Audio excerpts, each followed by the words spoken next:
Now we're live. Go, Cliff. Take it away. Oh, I'm so used to you starting these kinds of things, but I guess I'm the GM, so hey. Welcome to the second session of the Justicars campaign in the Optiverse. I am Clifton, your GM, and I'm here to welcome you back for this adventure. Thanks so much, everyone, for joining us. Our players joining us today are, well, go ahead and introduce yourselves. We'll start with Opti. Hey, everybody. I'm Opti. You might know me because my name's on the placard. I also am the host of the Neo-Anarchist podcast, and I do some freelance work for Shadowrun, and now I can announce for FASA. We got an upcoming book coming out that I did some writing in for Earth Dawn. So I'm pretty excited to be here, pretty excited to be with you, pretty excited to be playing the Optimist. Sweet. And Whitney playing Ether. Push to talk? Yeah, I'm not hearing anything. Hi, Whitney. I play Ether and I draw stuff, so that's all. That's not all. That's just the tip of the iceberg. Yes, well, that's all she's willing to reveal at this time. So she's mysterious, right? All right, Bob playing Gravistar. Welcome. Good back. evening. I didn't scare you off with the first session. Nope, not yet. So I let you design the HQ, and then I just turned it all against you. Yeah, that was fun. But yeah, I'm Bob, Shadowrun freelancer part-time, and playing good old Gravistar here. Looking to get into some fun tonight. All right, next we have Sarah playing Core. Hi, everyone. I'm playing Core, the shapeshifter, and I am the owner of Rem Alternatives Productions. Our first Kickstarter for Chicago Shadows goes live in 33 days. Woo-hoo. So it's pretty exciting stuff. Tell us, before we go any further, tell us a bit more about Rem Alternities and how it's not Shadowrun. So we're producing a trailer for what will hopefully be a series. So that's our first Kickstarter goal. And it takes place in Chicago, 70 years in the future. And we have a team of organized criminals that are making their way through the shadows and trying to survive. So it's pretty fun. And I'm going to be promoting it also at Origins for those of you that are joining us. And we actually have to do a giveaway. I will be at the Shadowrun room on Thursday through Sunday from 7 a.m. to noon. So you can come in, sign up for our email list, and get entered to win a piece of art, which I'm going to show you.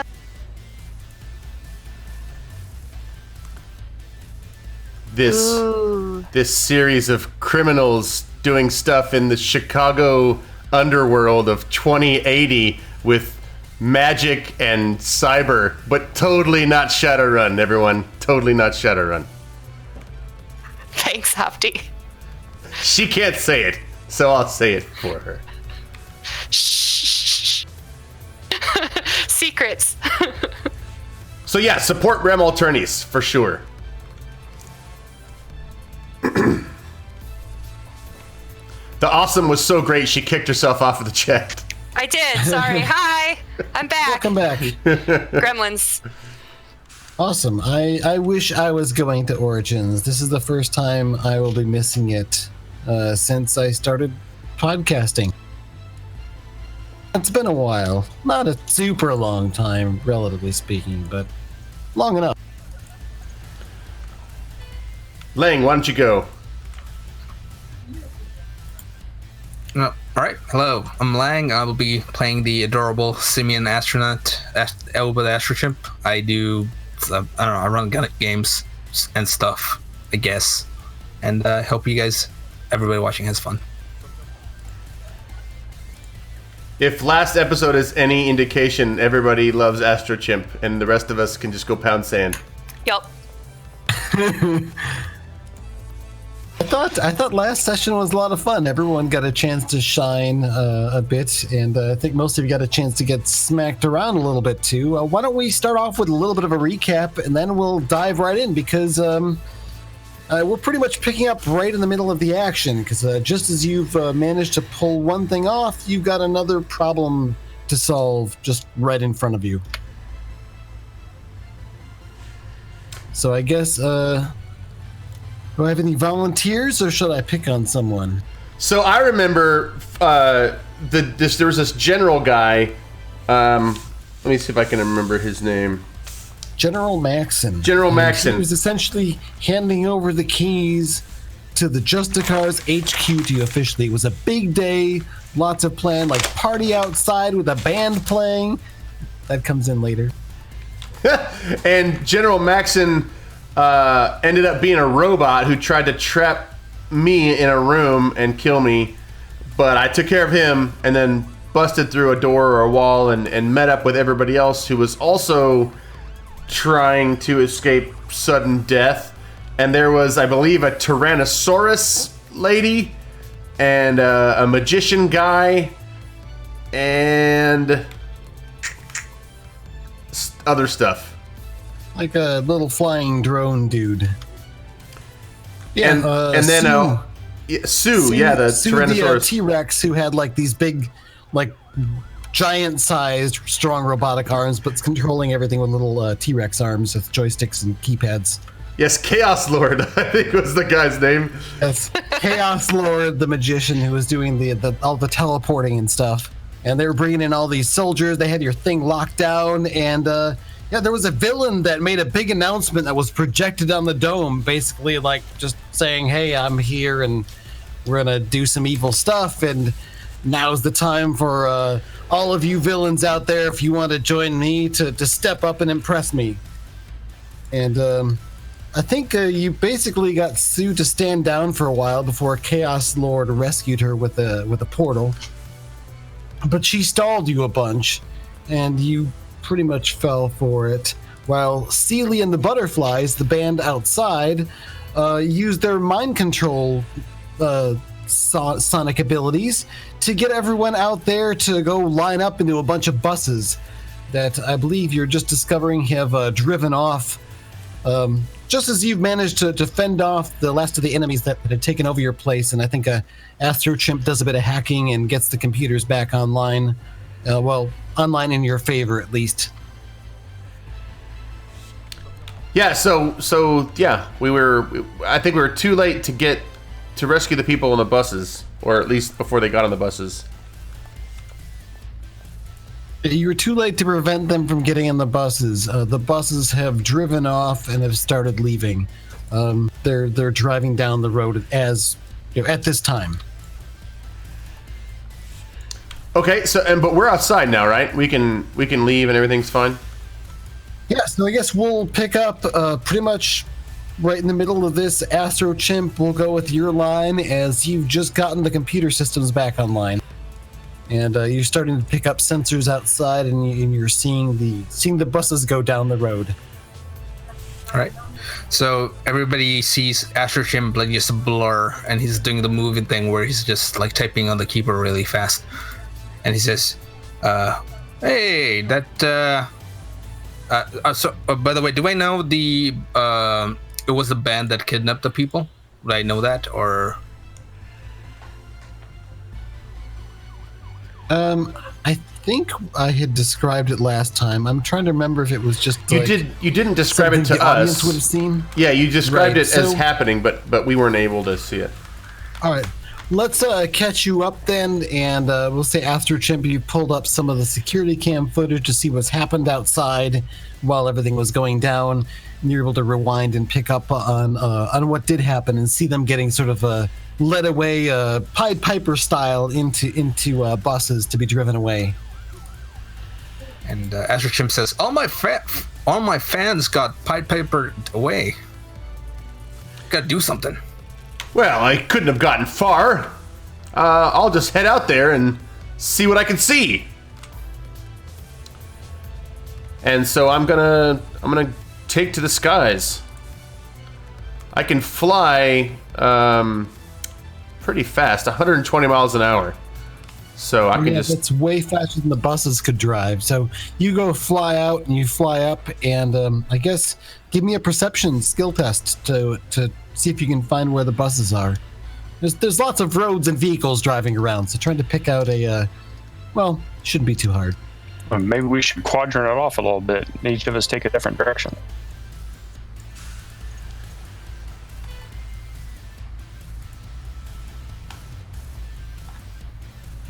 All right, I'm trying to get it so that my stuff doesn't appear on the screen, but I'm not gonna have any luck. Oh man, look at that! I rolled a 1. All right, so you're looking around and you're not sure where the buses went or where they've driven off. What a You're fail, just having a hard time spotting them. guys! I don't know which way the buses went. Ether, are you currently inhabiting someone? I don't recall. I think I'm still in the body of that one guy. Okay. Yeah, you've got the soldier with the gun. Yeah, I'm kind of keeping him for a little while. Okay. What are you doing? I'm gonna kind of see if I can tell by what's on the ground, if I can see what direction they went. Okay, I guess go as you go running out as well, looking around. Give me a perception test. As you look outside, you see the stage. There's various different bits of debris, papers, and wrappers floating around. Cups dropped here and there, but very few people. And there are some who are just sort of like looking around, and they seem very confused. What's your perception result?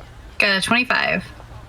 All right, you think you can hear the sounds of like buses in the distance, and you think you got a good idea of which direction they went, but it's faint. They've started to drive off down the road. They're outside of a line of sight from you at the moment. Currently, with your speed, you realize you've got this like jump pack thing that you can like fire it off, and you can do these big like bounding leaps. Cool, free jump pack. I'm gonna run back into the building really quick and just like yell at people like, hey, come on, it's this way, and just kind of try to get them to hurry up after. All right, Sarah, what is Core doing? I would like to go ahead and transform into my giant freaking eagle. How and- giant is your giant eagle? Big boy. Let's see.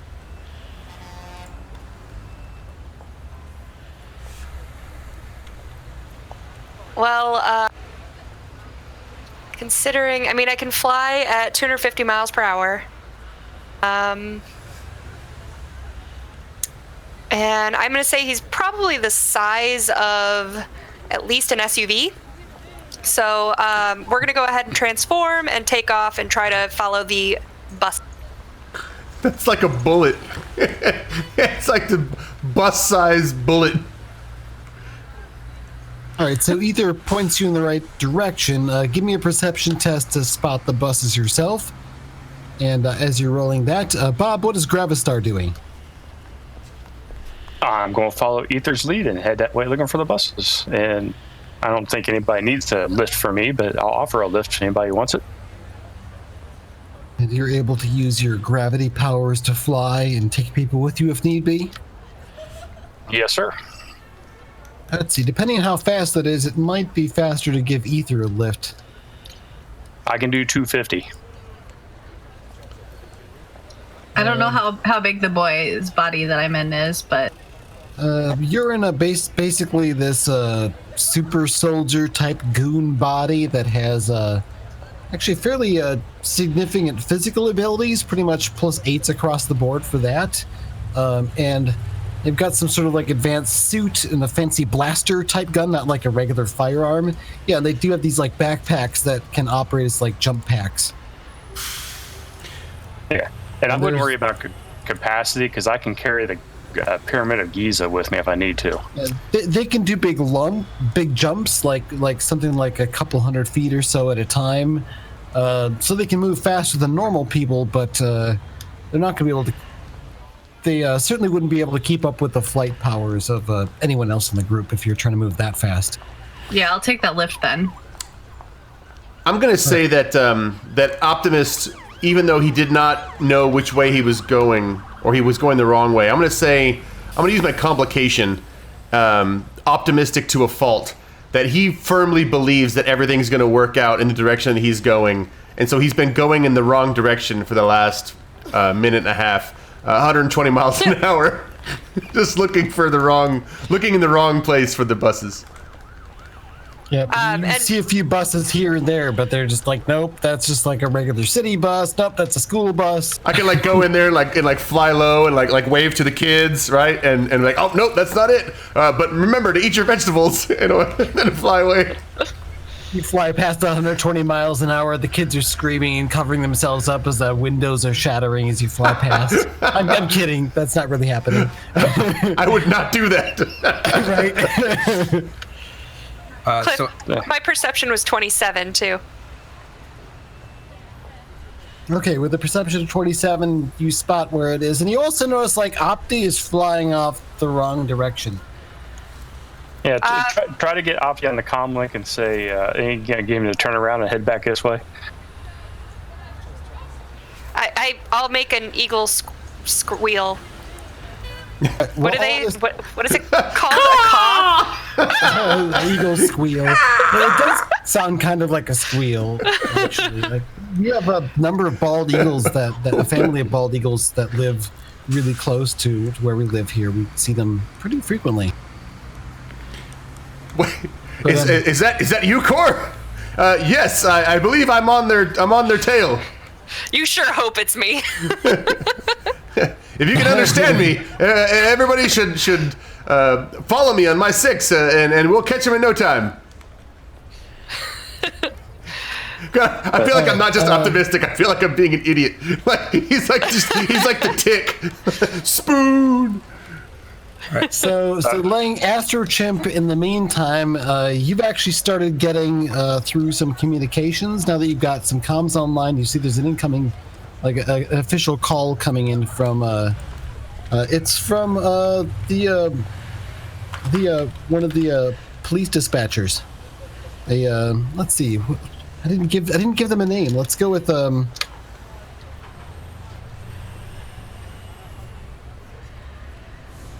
Let's go with Carrie Mathers. You've probably spoken with her briefly a couple times before, but I haven't actually met in person. To get through any of the Justicars. Are you alive? Are you in there? I'm not. And then it sounds a bit muffled. I don't think I'm able to raise them, sir. No, we hear you, Mathers. It's us. This is coming through on Astro Chimp's comm. Yeah. He's patched into the base here while you're flying around. So Astro Chimp's gonna clear his throat. Yes, this is Astro Chimp. Please hold your applause. Oh, Astro Chimp. Thank goodness. Are you all okay? We saw the transmission, the dome. Is the HQ secure? Were you able to fight them off? Oh yeah. Yeah, we fought them off. Unfortunately, we were unable to arrest any of the vicious attackers. But I believe there is a bus full of people who have been entranced by some sort of techno music or something. Oh, that's unfortunate. But I have other things that I need to discuss. Our police are currently being overwhelmed. There's some sort of attack happening at the military base outside of town, and there's a bank robbery currently occurring. Apparently, they've whoever's arrived there has gotten the people at the bank, including the personnel, to assist with the bank robbery. Some sort of superpowers are involved, and are you near a window? Astro Chimp just flies out. She says, look toward the city. And as you look toward the city, you can see. You think you see? Well, actually, I should make you do a perception test as well. So go ahead and roll that. See how much detail you pick up on this. You think you see some motion that doesn't make sense. Got a 31. Look at those rolls. 6, 25, 27, 31. Yep. balancing out Opti. Yeah, so you see that and you pick up on it and zoom in. Yeah, and it looks like there's some sort of really large object or thing or vehicle moving between the buildings, and you see like some huge dust plumes move up, and like one of the skyscrapers starts to crumble and collapse. And There's some sort of huge monster attacking the city. all right. Okay. Right. So the Obo is he's gonna sort of like do like a little tactical calculation in his head, and he's gonna call up Core, and says he'll tell her that there's a giant monster attacking the city, and like he and her should handle it, and then he'll probably tell Ether to go check out the bank, and Optimus to go after the bus, and Gravstar to go after the military, or I mean, that'll be his suggestion. He's not telling anybody to do it. He's just suggesting. I think you should do this, and you should do this. Good plan. I'm already headed after the bus. You guys take care of the rest. This will be done in no time. You hear a screech in the distance. I think I'm Core heading towards the agrees. bank. Okay, I guess we'll let's go with an initiative roll. We'll go in initiative order here, even though we're not necessarily at a combat round yet. Since you're all sort of splitting off into different places, we'll cycle through stuff so no one has to sort of wait while we resolve one scene to another. It's all kind of happening at the same time. I got a whopping 5.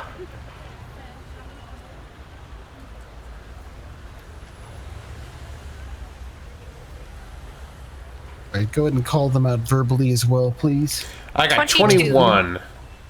14. Is that a 14 or 40? 14, 1-4. Okay, I'm not sure, like, sometimes really big numbers are possible in this game, and I never know what gadgets you might be using. Oops, I hit throw instead of initiative. Sorry. 13. All right, I've got 7. everybody's but Ether's. Oh, okay. All right, so Opti, where are you headed? Yeah, I'm still headed in that same direction. I believe that Core tried to warn me, but I'm not. My eagle speak is not up to speed, so I'm still trucking down at 120 miles an hour, the wrong direction. So I'm gonna make a perception test to see if I see the bus I'm looking for. You've Did you see that? Did you see me that just roll a 1 again? you rolled a 1 again. So you at least know that you have no idea where the buses are and where you're going. So you spend a bunch of time zipping and running around. Like, you're not all going in the wrong direction necessarily. You're just maybe trying some different directions and following different stuff. You're having a lot of trouble finding where the heck these buses are. Can I just say, this is the magic of dice-based games, because you have stuff like this where you roll a 1 2 times in a row when you desperately need to not roll a 1. So he is the most clueless superhero right now, just like flying around like, guys, have you seen this big bus? Has anybody seen a bus full of people that look distressed? Anybody? I'm looking for a bus. And no one has seen this bus.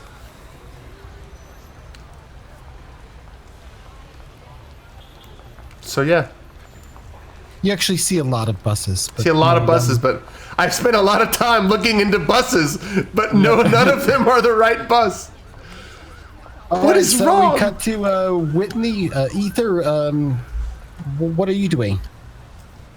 So I'm going into the bank is where I was recommended to go, and everybody else seemed to be good with what was the suggestion. So I'm heading over there. I'm still this giant man.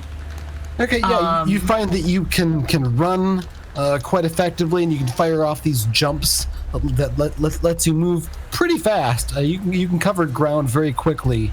You've got this sort of jump pack thing. It's not like a true jetpack. You can't just keep flying. It does these short bursts and has to recharge. and you seem to have like little secondary skip thrusters pack. built into your boots. Yeah. Up and again, you've got this big ass skip blaster along over thing. there. You find yourself skipping on over there, and you land just outside of First Third National Regional and Local Bank. And it seems like there's like windows are smashed in, and you can hear like some like yelling from inside, and there's alarms going off, and yeah, there's a guard, like a security guard, who's laying on the ground. First, you think the worst, but you take a quick look at him, and he just looks like he's unconscious. And yeah, there's some sort of like commotion going on inside the bank. Doesn't look like anyone's barring you from entering, and there's a couple of police cars there, but nowhere near the police presence you'd expect from a situation like this. The cops are just sort of sitting in their cars with their lights on, and they're not even getting out. They're just like sitting there. And as you approach and land, you can see like one of them gets out and kind of waves at you. Hey there! Who's there?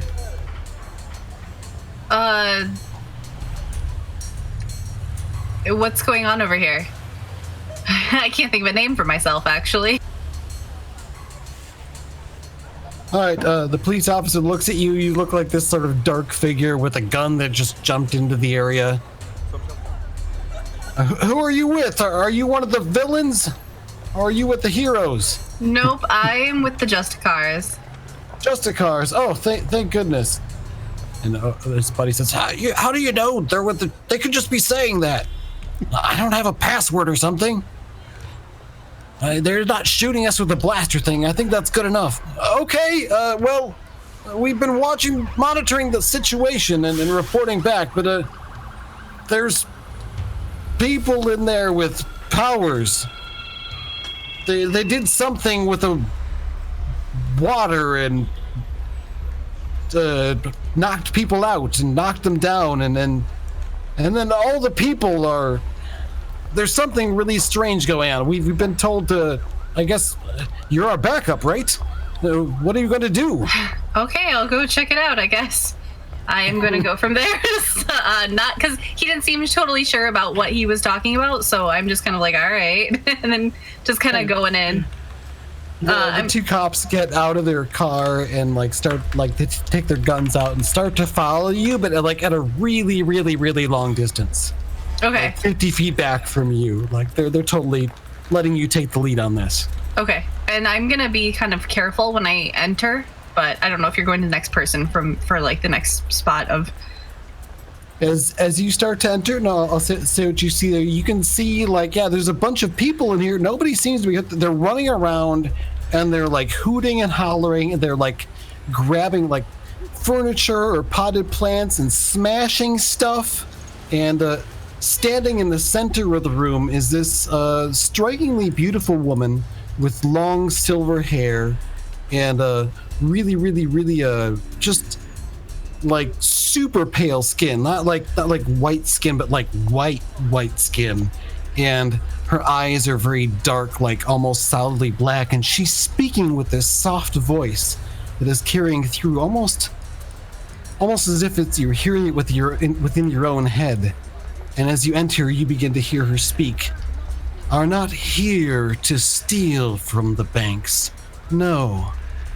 We are not here to take that from them and use as our own wealth, but we are here to destroy.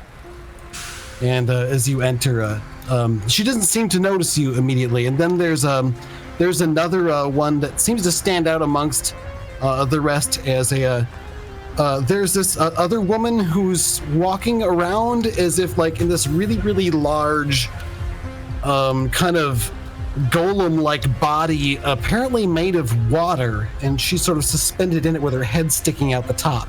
And she's got short cropped blonde hair and just this kind of wicked smile on her face as she's looking around, and just looks like she's just surveying the chaos and just taking it all in. Now we'll cut to, I guess, Astrochimp. What are you doing next? So let's see. Could you? I don't recall if you described what this creature looked like. Oh, I went out of initiative order. Sorry about that. Oh, I didn't really. No, you didn't get a clear look at it. There's just something big, like, between the buildings smashing them. It's, there's some sort of big, like, creature or vehicle or something. All right, I'm gonna fly with my. I think I can move like 4 miles per move action or something. I'm gonna fly up. Like I'm not trying to get right in front of it or anything. I wanna get to a position where I can have a clear line of sight and see what this thing is. Okay, you go flying over to get a clear line of sight, which is a little difficult because of how much dust is billowing up from the destroyed and collapsing building, which, gosh, had to have a fair number of people in it at this time of day. That's not good. And then kind of getting around to see in between the other buildings, and before long you get a good glimpse at it. It is hard for your mind to like get a fix on what you're looking at. It's not like anything you've seen before. There's this huge thing, like probably a couple 100 feet tall. It looks vaguely like it's got this big shell, like kind of oyster-like, and it's got these huge tentacle things that have these barbs or like hooks on them, and they're really big and long, and they're scraping along at things or picking up vehicles and smashing them. And it's got these 3 or maybe 4 gigantic legs, each of which look like they should be coming from a different kind of creature. And it just it's disturbing to behold, besides the fact that it's huge and smashing the city. It's a big scary monster. I'm gonna call. I'm gonna send a voice message to Core, and it says, "Core, get over here. I believe the Japanese have misplaced one of their kaijus, and and what I'm gonna try to do is I'm gonna take a shot at this thing, and what I'm trying to do is just lower it away from the mass, lure it away from the population, take it outside, take this fight as far away from the city as I can, and I can also move by action, so I can shoot and sort of like try to lead it away." Okay, what sort of action are you going to take to get its attention and draw it away? This thing is really big. Or I'm going to start by just trying to shoot it with my laser gun. Okay, go ahead and roll to attack. Does that 21 hit? Oh, yes. Yeah, you realize that it's really hard to miss this thing. Almost impossible. You'd have to be pointing it in an entirely different direction to miss. What's the damage? So the DC is 27. Damage is 12.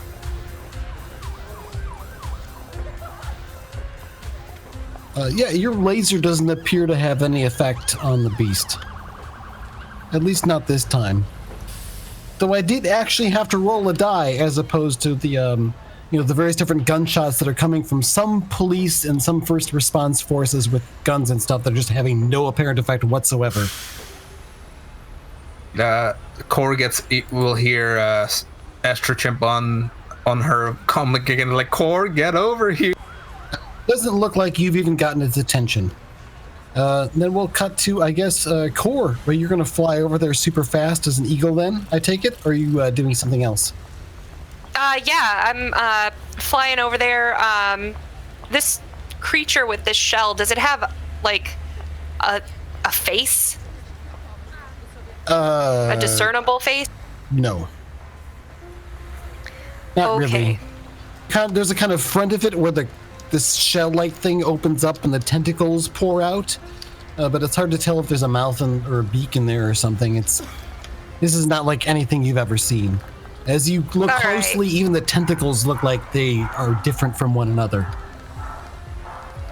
Okay, I'm going to go ahead then, and as I'm approaching this in my big boy eagle form, I'm going to start transforming again. I start to elongate, I get a longer tail, my feathers start to shrink into scales as I become a dragon. Ooh. Whoa. That's cool. How big of a dragon are you? Well, I am growth 6. So let me see here. My eagle got to a growth 4, so I'm pretty big boy dragon. Here we go. The measurements table. Yeah, do you have it? I won't ask your character what weight she is normally. That would be impolite. Thank you. I appreciate Some it. are rank 2, even though that's, well, probably closer to rank 1, but somewhere in between. So we're talking like, probably about, about 2 tons or so. That's nice. So you're pretty big, but it's still pretty small in comparison to this thing. Okay, so I did this partially because I have my dragon scales, which should be able to take some damage. But I also am going to, that covers my movement to transform, but I would like to try my chlorine breath on it. And try to get it right in that shell. All right, how does your chlorine breath work? It's a cone area, and it's got a damage 6. So walk me through my roll for this. My fighting is 6. I think it would be a dodge save for him to avoid. So Which fighting totally versus dodge? It totally doesn't. So I think it damaged 6, you said, though? And actually with my bonuses, it's up to a damage 10. Okay, and is this a toughness save or something else? It is a damage, so... Yeah, I guess with that, unless... Is it a toughness or fortitude? I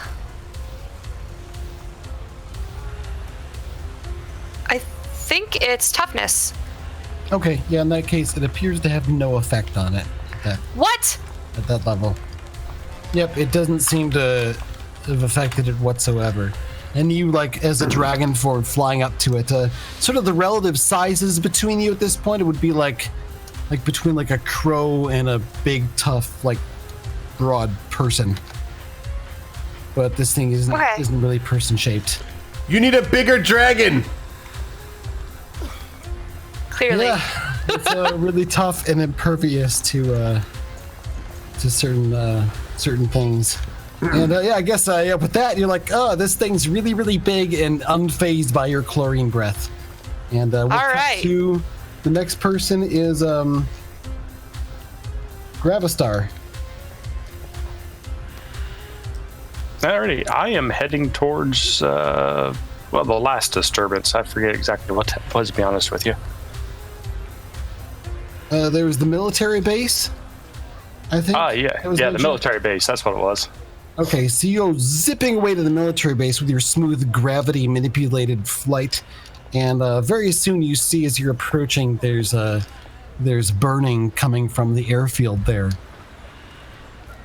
And I guess I'll sort of cut to the scene there as you're sort of approaching, and you can kind of step in with your line if you'd like to. What were your reaction? But currently there's this really big, tough guy, like maybe about twice as large as as a human normally would be, just huge, sort of lumbering brute of a person, is just like picked up a military truck, like a smaller Jeep type thing, and just tossed it against one of the buildings.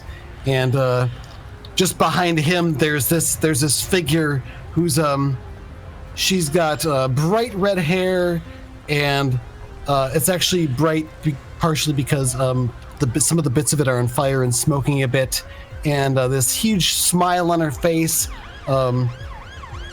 A full outfit that's in bright colors of mostly reds and oranges and yellows, though she's wearing a kind of a brown duster that's flowing behind her like a cape as she's flying up, and flames are coming out of her feet and her hands, and she's blasting away and burning at some of the last of the planes and helicopters that are out in the airfield in the military base, and just like laughing away. And she says, "Hey Rudolph, check it out! We're destroying the military-industrial complex." And then there's another guy who's just riding up on a motorcycle and getting off, and he's got this like weird rigged thing on his back that's got these big old speakers on it. And he takes out a microphone. He's about to hold it up to his lips and says, "That doesn't make any sense. This is just a military base." She says, "What? It's military, and this is a complex." she shrugs and says, "You know what? After this, let's go torch a factory. That'll seal the deal." And that's when Gravistar shows up on the scene. Currently, Gravistar, as you see, there's a bunch of like soldiers who are out here and that are just sprawled on the ground here and there. It doesn't seem like anyone's currently out here fighting them.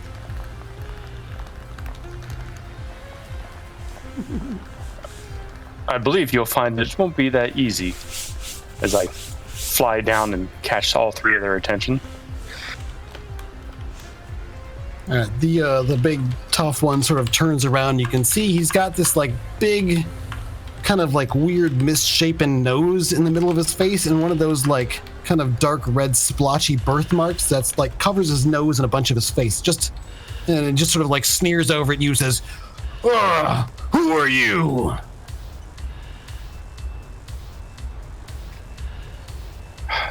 I am Gravistar of the Justicars. I suggest you just cease and desist at this moment. And the one who's flying with the fire and stuff, she turns around, looks at you and says, "Oh, this is where the fun begins. Beatbox, you go on and take on the objective.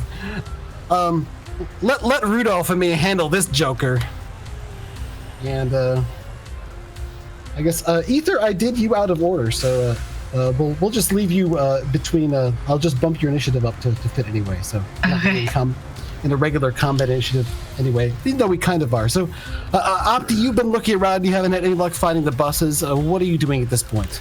I am Just been going wasting time, and to. you Yes. kind of you realize it that you're wasting time, and your hope sense isn't giving you anything. What are you gonna do?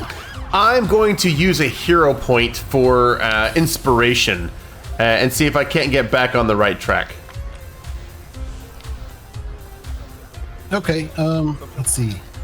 So Is whether there a that's specific rule for that, or it's sudden inspiration in the form of a hint, clue, or a bit of help from the GM, and it's up to the GM to determine how much it helps. all right. Well, there's only so much city to cover, and like you're just looking around, and like by some sort of like you're just starting to like fly around. You're actually starting to lose hope a little bit that you might not actually find these buses. Gosh darn it! Just like pause for a moment to say, "Gosh darn it!" And you're like in an intersection. Like you look over to your left, and there's 3 buses like heading your way, and like those are the buses. You just by chance happen to stop at the right intersection, and you just hadn't looked that direction yet. Yes! I knew I'd find them! So what do you do? I'm gonna zip down there, and they're all headed the same direction, I guess? Yeah, it looks like they're all together.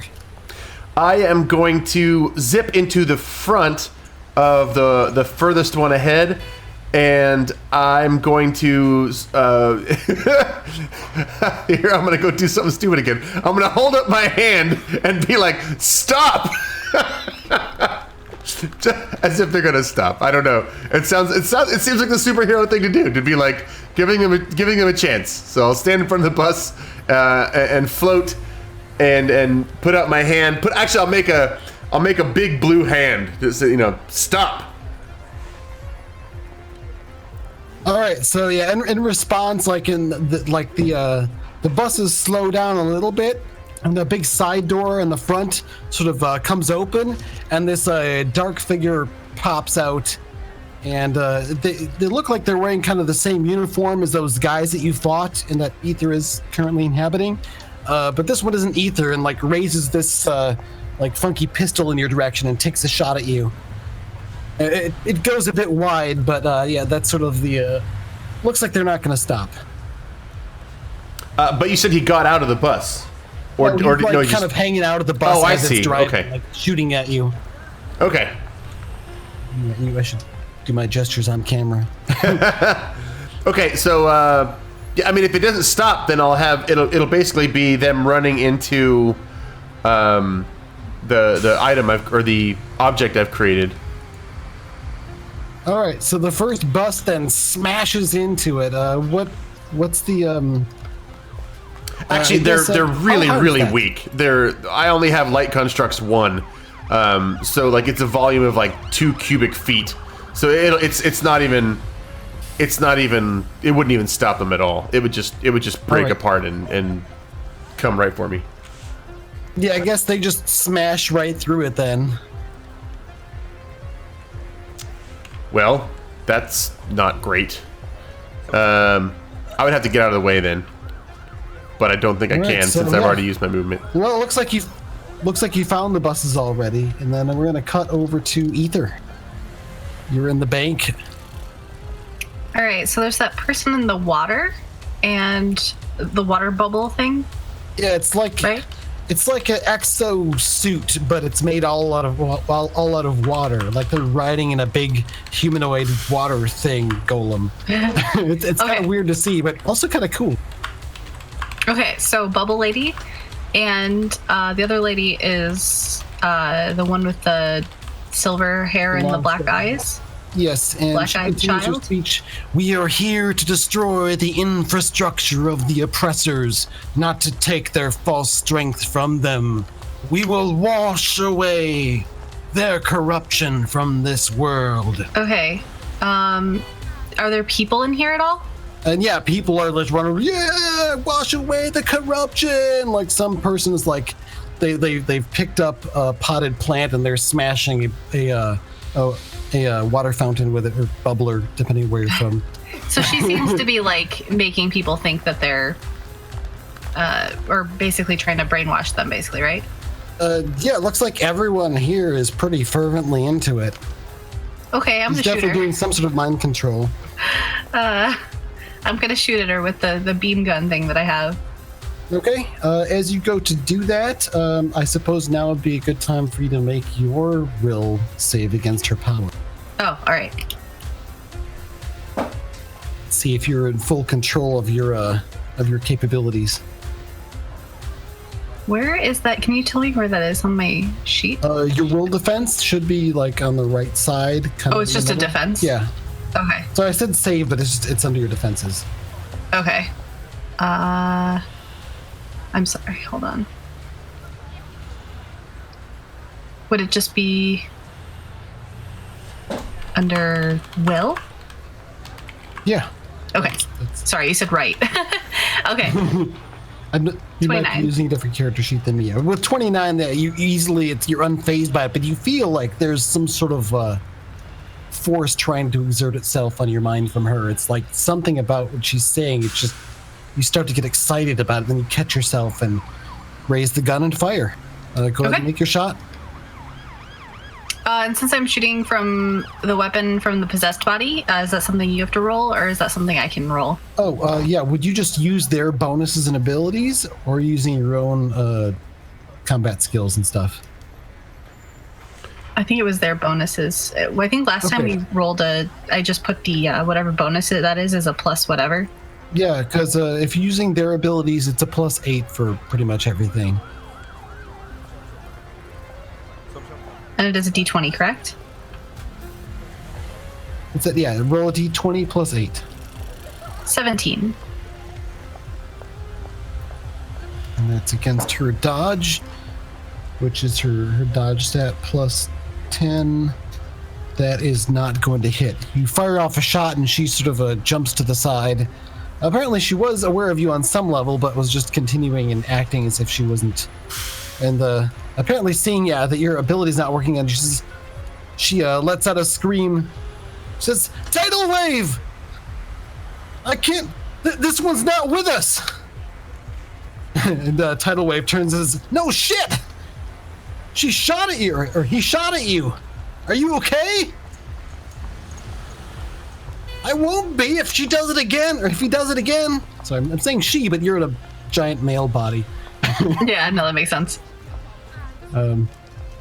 So yeah, at that point, I guess Tidal Wave is gonna fire off an attack back at you, and there's this like sort of sudden, basically raises up a hand, and there's this giant clump of water that detaches and is launched at you with a significant speed.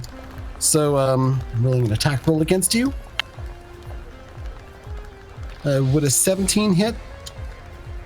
Oh no, I guess based on the stats of your body that you're in, that would just miss. So you duck out of the way, and it blasts away. And it hits it hits one of the bank tellers who's running around and peeling tiles off of the floor, and just goes and flies back and hits the wall, knocked out. And the one with the silver hair turns and says, "Stay out of this. We'll defeat you if we have to, but we're not here to hurt people. We're here to free them." And then I'll cut to actually, do you have a retort? Free them from what?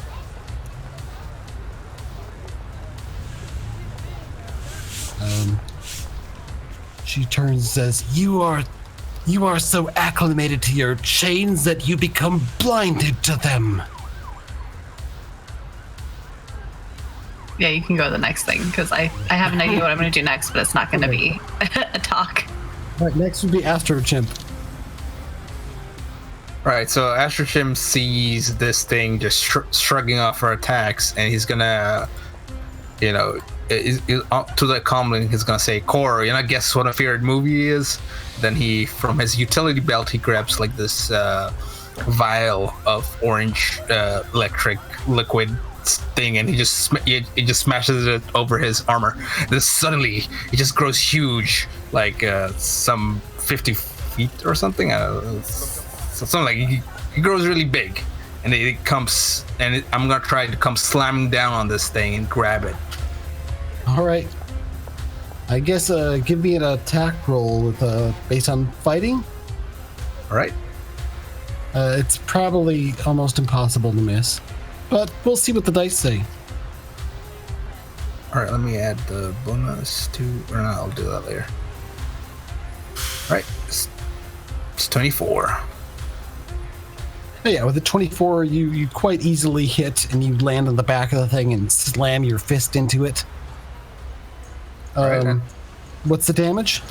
I'm trying to grab it, so I think it just has to do a dodge or strength. Oh no, check. You've grabbed it. You haven't. I guess you're trying to wrestle it and grapple it then. I'm trying to grapple it and hold it. Okay, grappling rules then. I'm not sure I've read too much on these, so give me a moment. Or if you happen to have them in front of you. Not quite, but I believe that it just has to do a dodge or a strength save against my strength plus 10. Okay, I'll do the strength thing then. It's pretty strong. Yeah, so my strength would be 10 plus 14. Is it all right? So my growth is at rank 12, so my strength should be 20. Does it check against 30 then? I think it caps out at the power level of 12. All right, so 20. So that'll be 22. All right, so you've gotten a basic success on this. Now I have to figure out what the heck it means.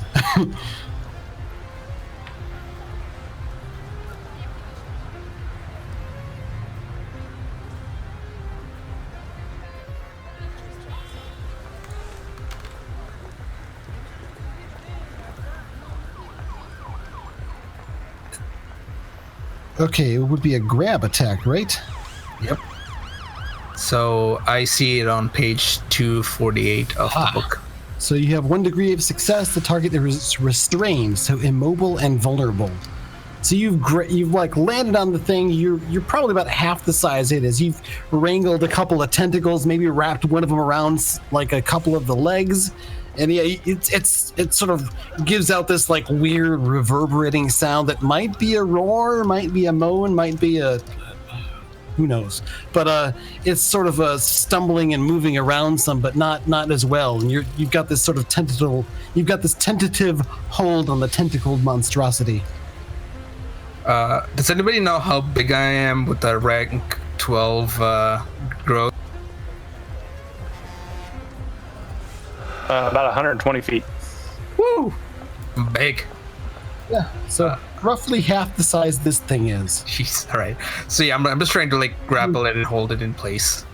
And Core's dragon form is roughly half the size you are, so.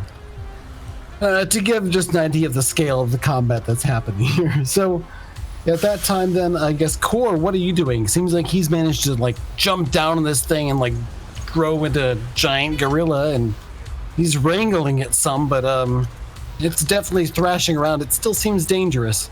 Okay, I would like to go ahead and use my hero point to do something cool. I hope.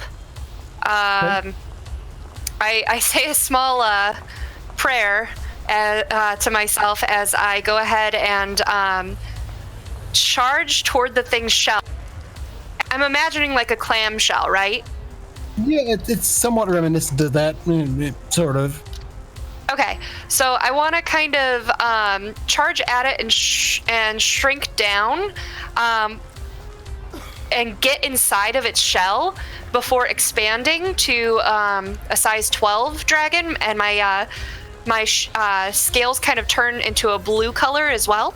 But basically, I'm trying to get inside of its mouth and then like become giant from within its mouth and crack that shell. Okay, so as you're flying towards it, you don't see a mouth, but there's cracks and things to maybe go into. So, all right, we're gonna aim for those. You have a skill for flying, then I think that would work best for you. Sure. Getting in place roll. Sure. The thing is, it's like it's not as mobile as it was. So not that was all that mobile to begin with, but Well, I've got a pretty high agility too with my flying, so. Yeah, it's just more of a matter of avoiding the sort of randomly thrashing tentacles. Okay. So.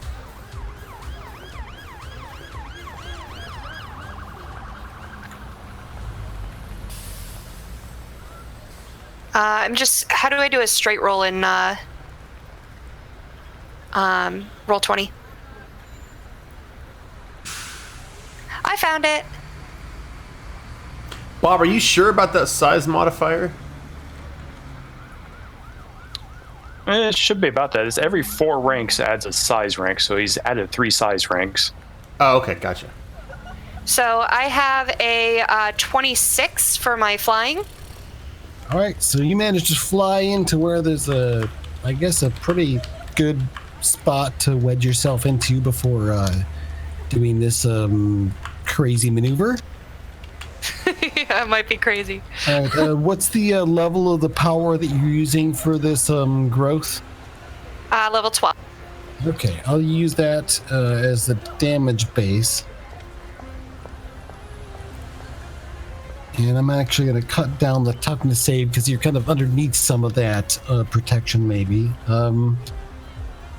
But also, as you're growing into this, you're feeling the pressure of, like, this thing, and it's not yielding very well. So it doesn't feel good for you as well. So you can make a toughness save at the same time.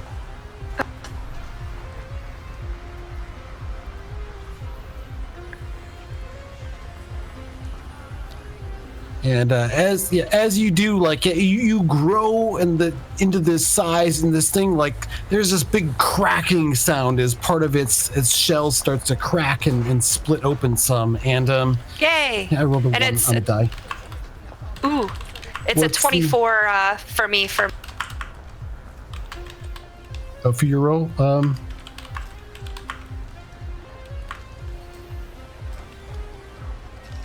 Okay, so you're gonna. You'll actually, it hurts a fair bit, but you don't actually end up taking any damage. That was, I believe, the number that you needed to hit. No, it isn't quite. Never mind. I'm sorry. It's a little under. So you're feeling a bit bruised from that, but you managed to, like, kind of pull yourself free of the thing with a bit of a satisfying crack and crash. And you're going to take -1 to future toughness saves. Okay. Until you get a chance. By the way, if I didn't say it before, which I don't think I did, you should erase any damage you had from the last session because it's comic book rules. Hooray! All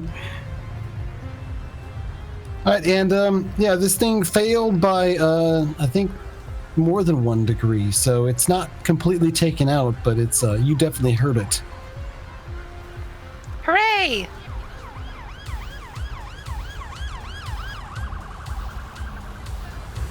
And let's see here. Failed by 1 degree, so... That was awesome, by the way. Good job. 2 degrees, actually, would it be. So it's dazed until the end of its next turn. Hooray! That's good news, because this thing's kind of scary. So many conditions to keep track. So dazed means they're limited to free actions and a single standard action per turn. So it's going to roar and starts thrashing around its tentacles, doing a multi-attack on both of you, and probably a few different vehicles and random things within 50 feet of it as well. And that's going to miss both of you. I don't even have to ask what your rolls are. It's completely ineffective at flailing around it, except at just damaging some of the stuff around it in the city, but fortunately not like severely damaging any buildings nearby like it normally otherwise would be doing. So seems like you two are managing to keep this thing in check a little bit, and yeah, you finally managed to get a solid punch in. Since I'm kind of inside it right now and it's like flailing at me, can I tell it to stop hitting itself? Stop hitting itself? Yeah, sure. What does your giant draconic voice sound like? And then I laugh. Yeah, and you're not really stuck inside of it. You're sort of like broken away from it some, sort of pulled yourself free. But, that, ladies and gentlemen, is my voice acting talent right there. I'm just picturing this in my mind like a cartoon, and the dragon just goes and laughs to itself. All right, so Gravistar, cutting to you back at the military base. There are some additional soldiers that have just sort of started coming out and raising their rifles, and at the intruders. They're not quite sure who's who yet at this point. There's stuff burning. Some of the initial soldiers out here have been like taken out, knocked out or whatever. And the guy who's got the speakers on his back sort of like nods back over to the flying one, says, "All right, Firefly, I got these." And he goes walking up towards the soldiers, raises the mic to his voice, and starts beatboxing. And this beat comes out with bass line coming, and he's really, really good. And you're like, this is really, really good music. This beat, it's just, you really feel the rhythm. You kind of want to dance. Give me a will defense roll. Grab a star, unless you're immune to music or will effects of some kind. Or unless you want to dance. Not only am I not immune, but the ones have hit me. So I rolled a big whopping 7 on my will result.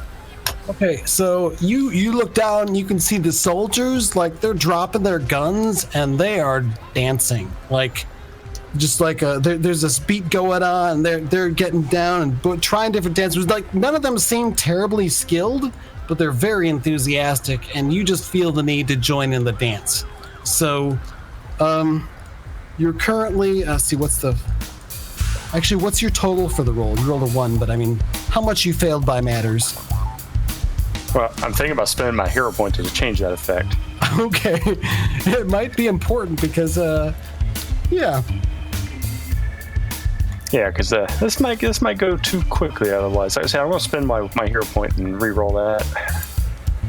But I want to see Gravistar dance. All right, my new result's a 26. Okay, yeah, with that, you resist your sudden urge to get down, boogie, and dance. But, yeah, you can see, all the soldiers are dancing. You almost hit it yourself. And at that point, it says, Firefly nods and says, "Damn, you almost got him!"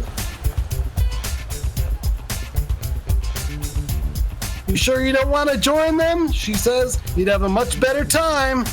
And I guess before she and the other one go, I'll let you take your action. What are you doing, Gravistar? First of all, looking at the fire chick, I'll deal with you momentarily. And then but you, Mr. Boombox, is it? Get back over here. and hitting him with the gravity paralysis to try to neutralize him. All right, and he just rolls to resist that, right? Correct. It's a dodge check for him, DC 22. Or wait a minute. No. Wrong one. This is targeted, so I got it to hit him. Okay, go ahead and roll then.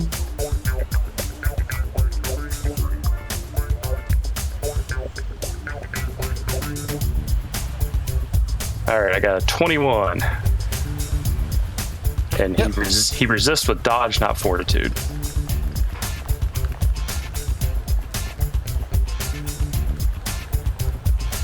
What's the difficulty? 23. Yeah, you managed to like target him, but he jumps to the side and just pulls off some like weird maneuver that kind of like goes to the rhythm. Maybe I rolled a nat 20, so Holy crap! not much you can do about that. The funk keeps coming.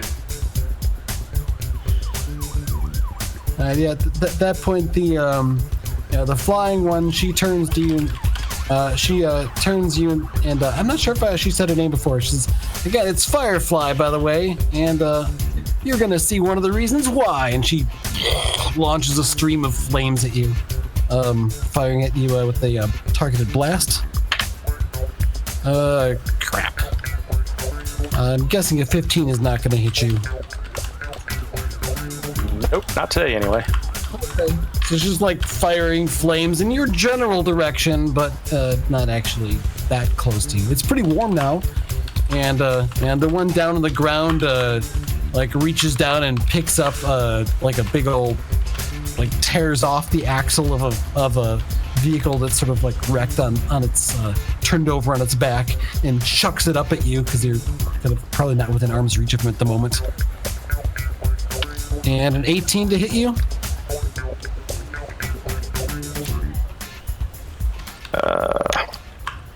That's versus your, I think, dodge defense. Yeah, I forget. Is it plus 10 or plus 15? I got Plus my numbers. 10. Then 18 just barely hits. Okay, yeah, so you get nailed by this impromptu throwing weapon. Make a toughness save.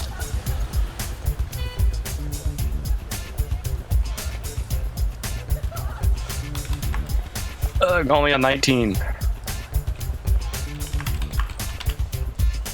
All right, that's enough to add.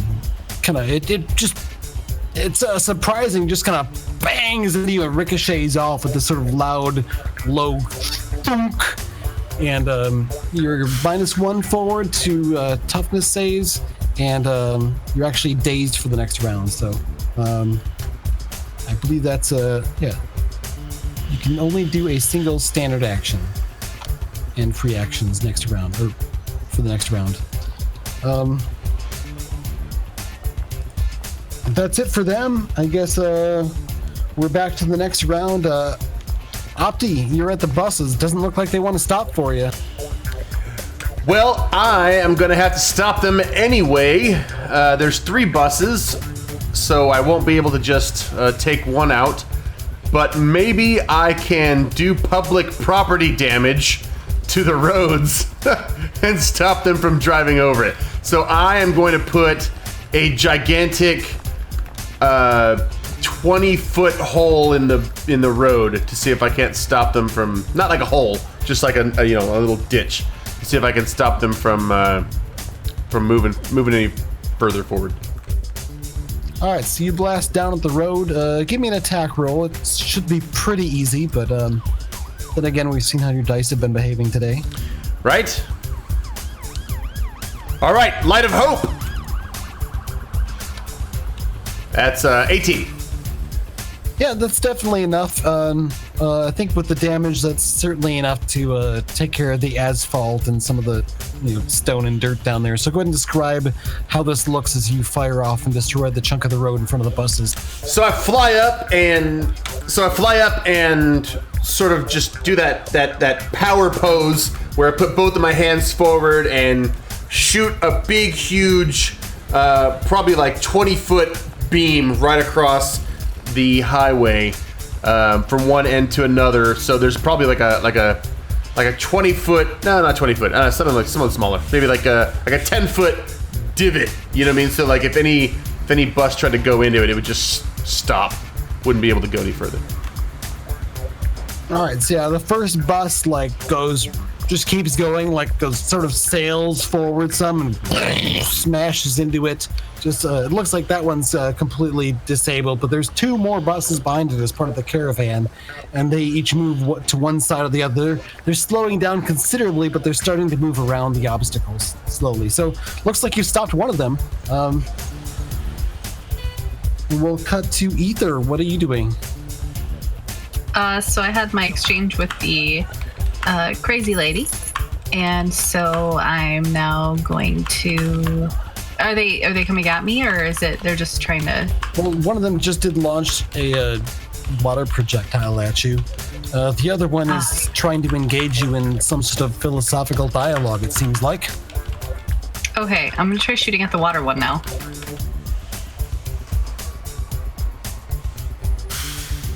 All right, make your attack roll.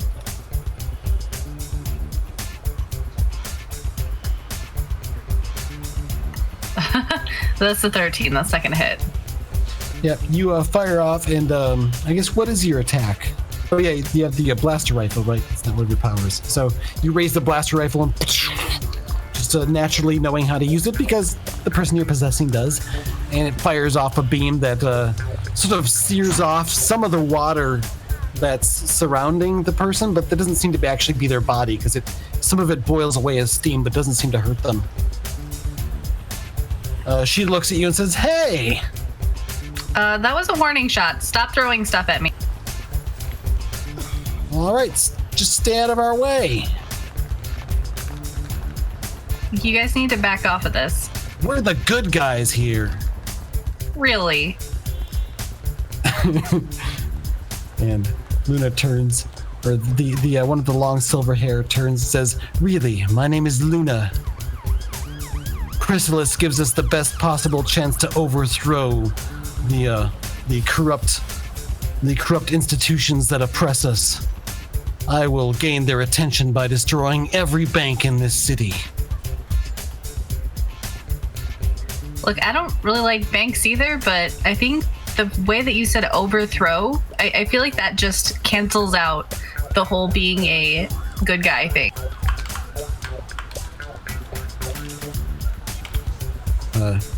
And she shrugs and turns and says, "It is time to join the right side of history. The correct side, that is. Join us. Join the revolution." And you can feel her voice sort of pressing in on your mind. And you start to feel these strong emotions about just being upset and angry and wanting to do something about it. Give me a will defense.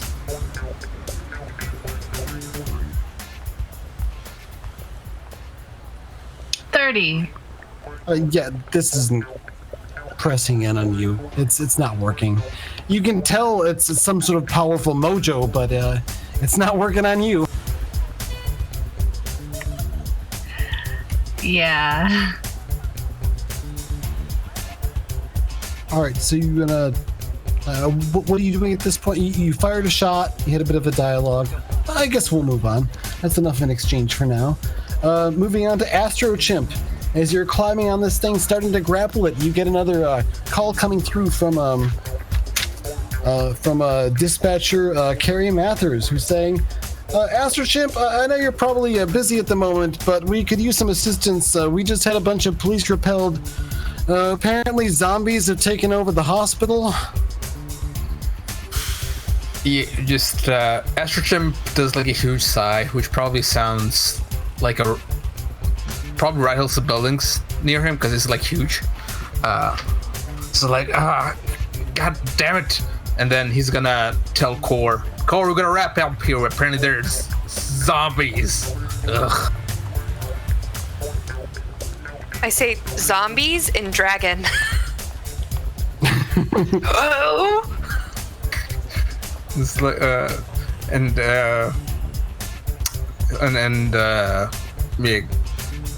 I guess Astro Chimp kind of looks confused and he's like, okay, well, alright, I think it's time to finish this up. strange rumbling warble that comes from the beast as well. Maybe it's trying to join in the conversation. All right, what are you doing? You've got this thing grappled for the moment. It's not moving. Well, it's not going anywhere, but it's probably not going to sit still for long. All right, so if I attack it, would I need to make another attack roll?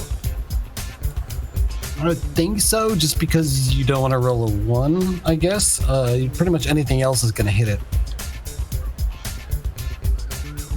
All right, so what I'm going to do is... let's see. So what I'm going to do... so I'm going to increase my attack...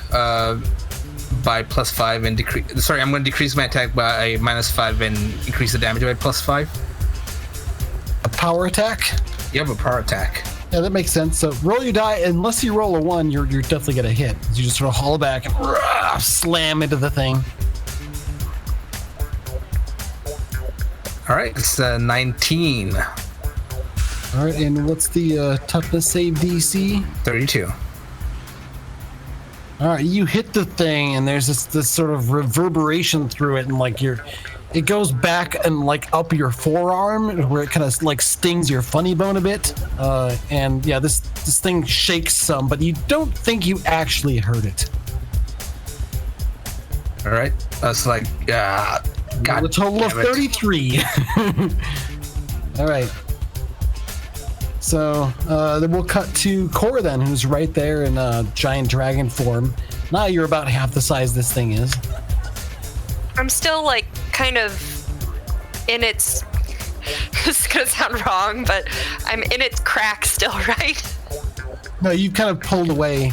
You've had to because you were just too small to fit inside of it. So you had to pull out. Okay. So as I take back off from it, I'm gonna go ahead and in Dragon make the joke again in response to Kong there about my favorite movie, and go ahead and do an electrical attack on Big Boy here. Yeah. So Chimp thinks your favorite movie is Pokemon. I mean, that's fine. All right, sorry, I missed the last part of that. Yeah, I'm gonna do an electrical attack. Okay. It's my new, now that I've turned blue, it's my new attack. You're pretty much gonna almost automatically hit, but let's see if that 1 shows up. No, I got 24. Oh, 24, okay, yep. 24 definitely hits. What's the total damage on that then? I believe I have damage 12.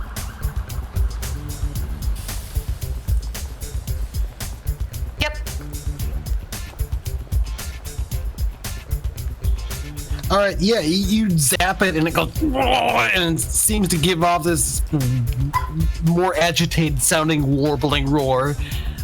You've heard it some more, but it's still alive. Ugh.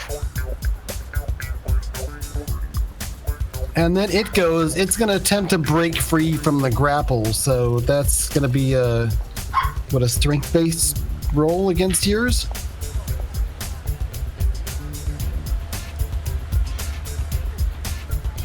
Be the escape action, I believe. Yep. Yeah, I guess the DC should be 22.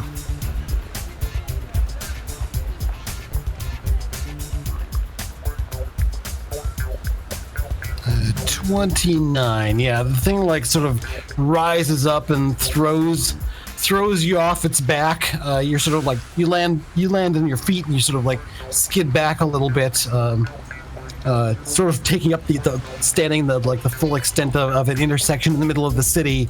And the thing sort of like stands up and gives off this roar, the tentacles flailing up in front of it, this sort of like victory stance. It's standing up and free of this thing standing on it, and seems pretty happy about it, but that's pretty much all I can do this round.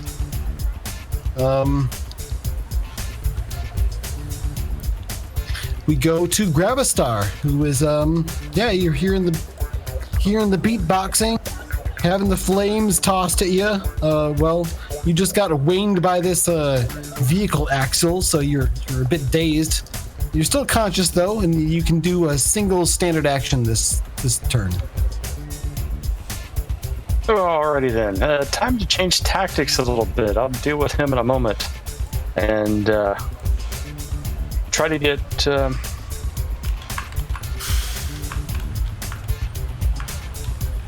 Let's see. Can I get Rudolph and Firefly both in a cone? I guess it depends on how long the cone is. They're not terribly close together. One of them is up in the air, flying some. The other one's on the ground. It's 60 foot. Yeah, I guess you could like kind of zip over and fly, so you can angle your cone almost straight down to catch them both. Alrighty then. Then it's an area effect. The DC 22 dodge check for both of them. What are you doing? What does it look like? It's a cone gravity wave. So I'm literally just sending out gravity waves. It's These little squiggly lines on the page that yep. represent the forces that we can't see, but of course we need to see them in the comics. So, oh geez, is this a toughness save or a dodge? You said it's a dodge to avoid and then a toughness for the damage. Okay, they both fail to avoid. And what's the damage? DC 27 damage. Okay, it looks like the big guy on the ground is pretty much unaffected, but you're definitely like harming the Firefly who's up there. She sort of like puts her hands over her ears, like and she's trying to like stop the effect, but it's definitely like you can see it's harming her. But she's still in the fight, and I guess Beatbox is still he's sort of running to cover more ground, and he's entering kind of the main building on the base as he's beatboxing. But as he turns like in the front door there, he's gonna get out of line of sight. But he cranks up the volume so like you can still kind of hear the beat coming through. A few of the soldiers like at the edge, like a little bit further away from where he is, kind of stop dancing and kind of lean over, and they were dancing pretty enthusiastically. Like, ever do like shout all the way through with no breaks, something like that. But he so he's sort of like ducked in just out of line of sight from whoever's outside the building, but still doing the beatboxing. Then the brick down there, he's going to like kind of kneel down, and that sort of telegraphs this big jumping leap to like jump up to where you are and try to spike you like a volleyball. And misses. I'm pretty sure a 12 is not going to hit you. Nope. And he goes, whoa, flails a bit as he comes down, hits the ground, and makes this sort of crackling divot that leaves ripples of cracks in the asphalt around on the tarmac, or whatever it would be called. You know, like flat paved area. And then Firefly goes. She turns to you and says, "Stand still and stop doing that." And she puts both of her hands forward and pours on the flames. And looks like she's distracted or by the pain or having some problems because she's not quite firing in your direction. Damn it! Can't touch this. And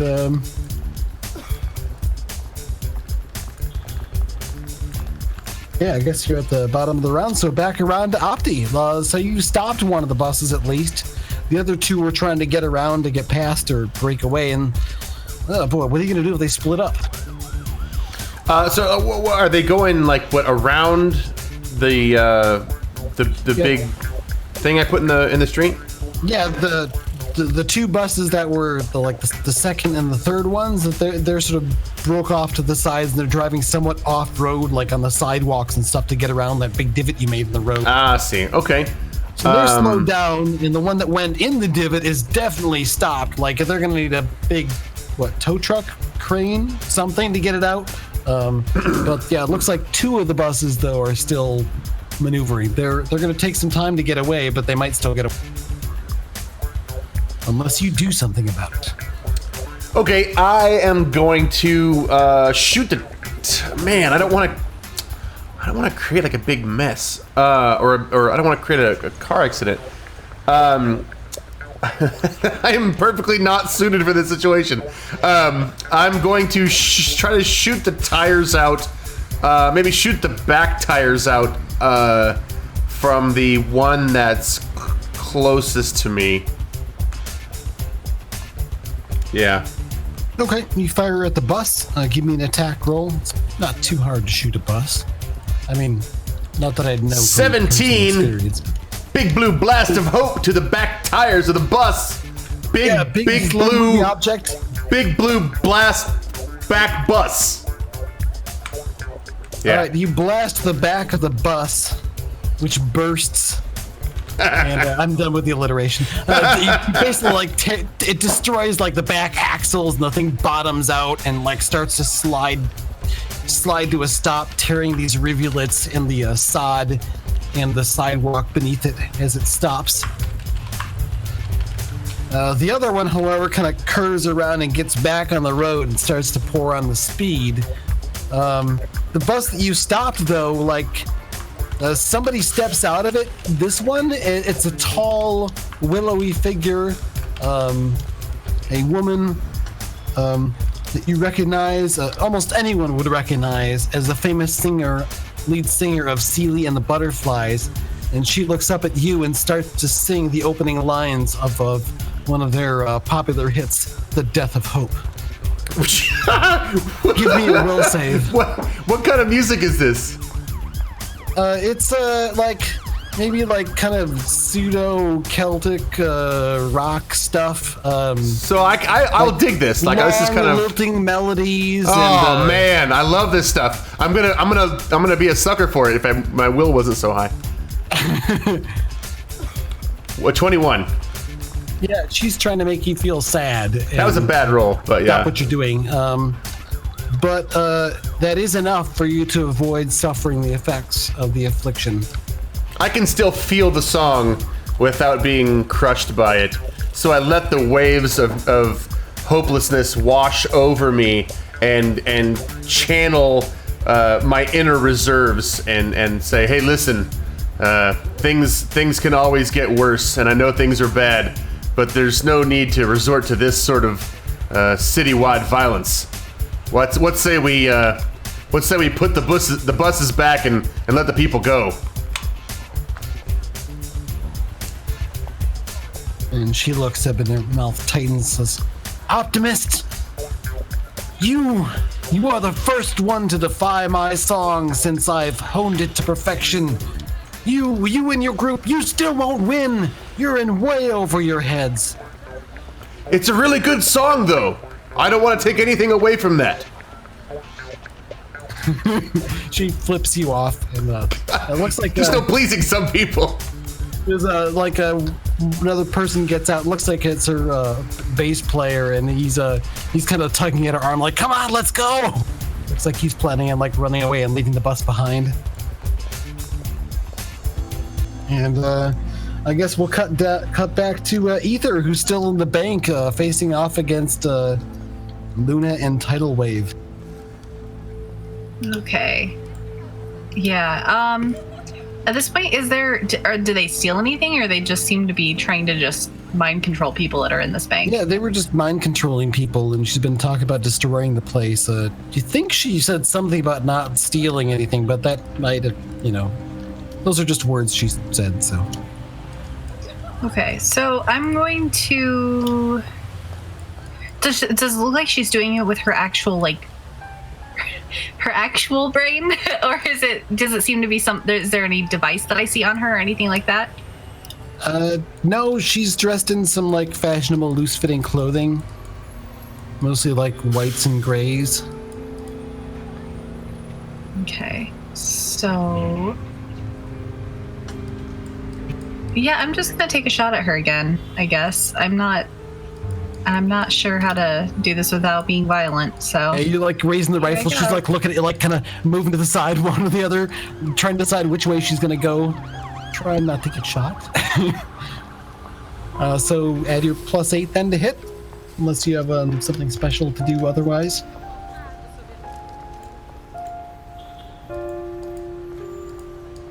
sorry, I'm trying to pull up the dice thing. There we go. It was already up.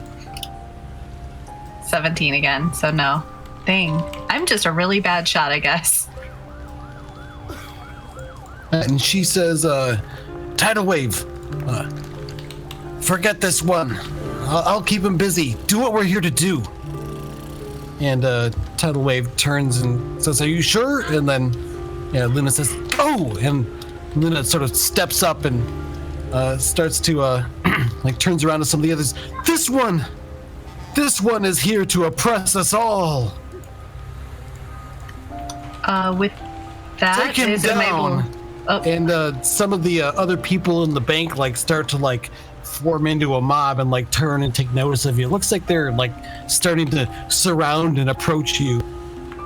They're not actually like making any overt attack, but looks like they're about to like dogpile you or something. And then a tidal wave turns and like just like kind of somewhat turns a little bit away from you and closes her eyes and concentrates and kind of sinks down a little bit so her feet are touching the ground, and the water around her just sort of like spirals down and sort of spins around her on the ground, and you can feel the buildings start to rumble. And there's this kind of groaning sound, and as you can imagine, in some of the pipes and the plumbing through the place. And that brings us to Astrochimp. Right, so Astrochimp is gonna, he's gonna just say to himself, "All right, it's time to go primitive," and then he starts like hammering his chest, like and it gives out a good roar, and then he's gonna do an all-out attack. But on top of that, he's gonna use extra effort to add a weaken to his attack. I'm basically trying to weaken his toughness or stamina, I guess. All right, so this is an attack to do with a weaken power, not to damage. No, it damages, and then it has an alternate effect where it also weakens. I am using extra effort to do this. All right. So you power up, you do your big primal strike. Go ahead and roll the hit. It seems unlikely you'll miss. All right.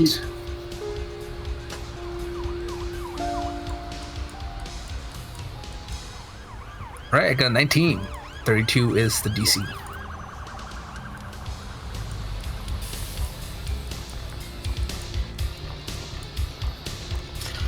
All right, you run up at the thing and pound into it, and there's this cracking sound. It's where the shell was cracked before from the dragon insertion and enlargement. That crack is widened and splits out this like just orangish, yellowish goop of various different viscosity shoots and pours out, and the thing sort of roars some and flails and drops to the ground and starts to gradually become a translucent jelly that will dissolve over the course of the next week or so. Well, at least it's self-cleaning. Yeah, seems like that did it. It's not getting back up.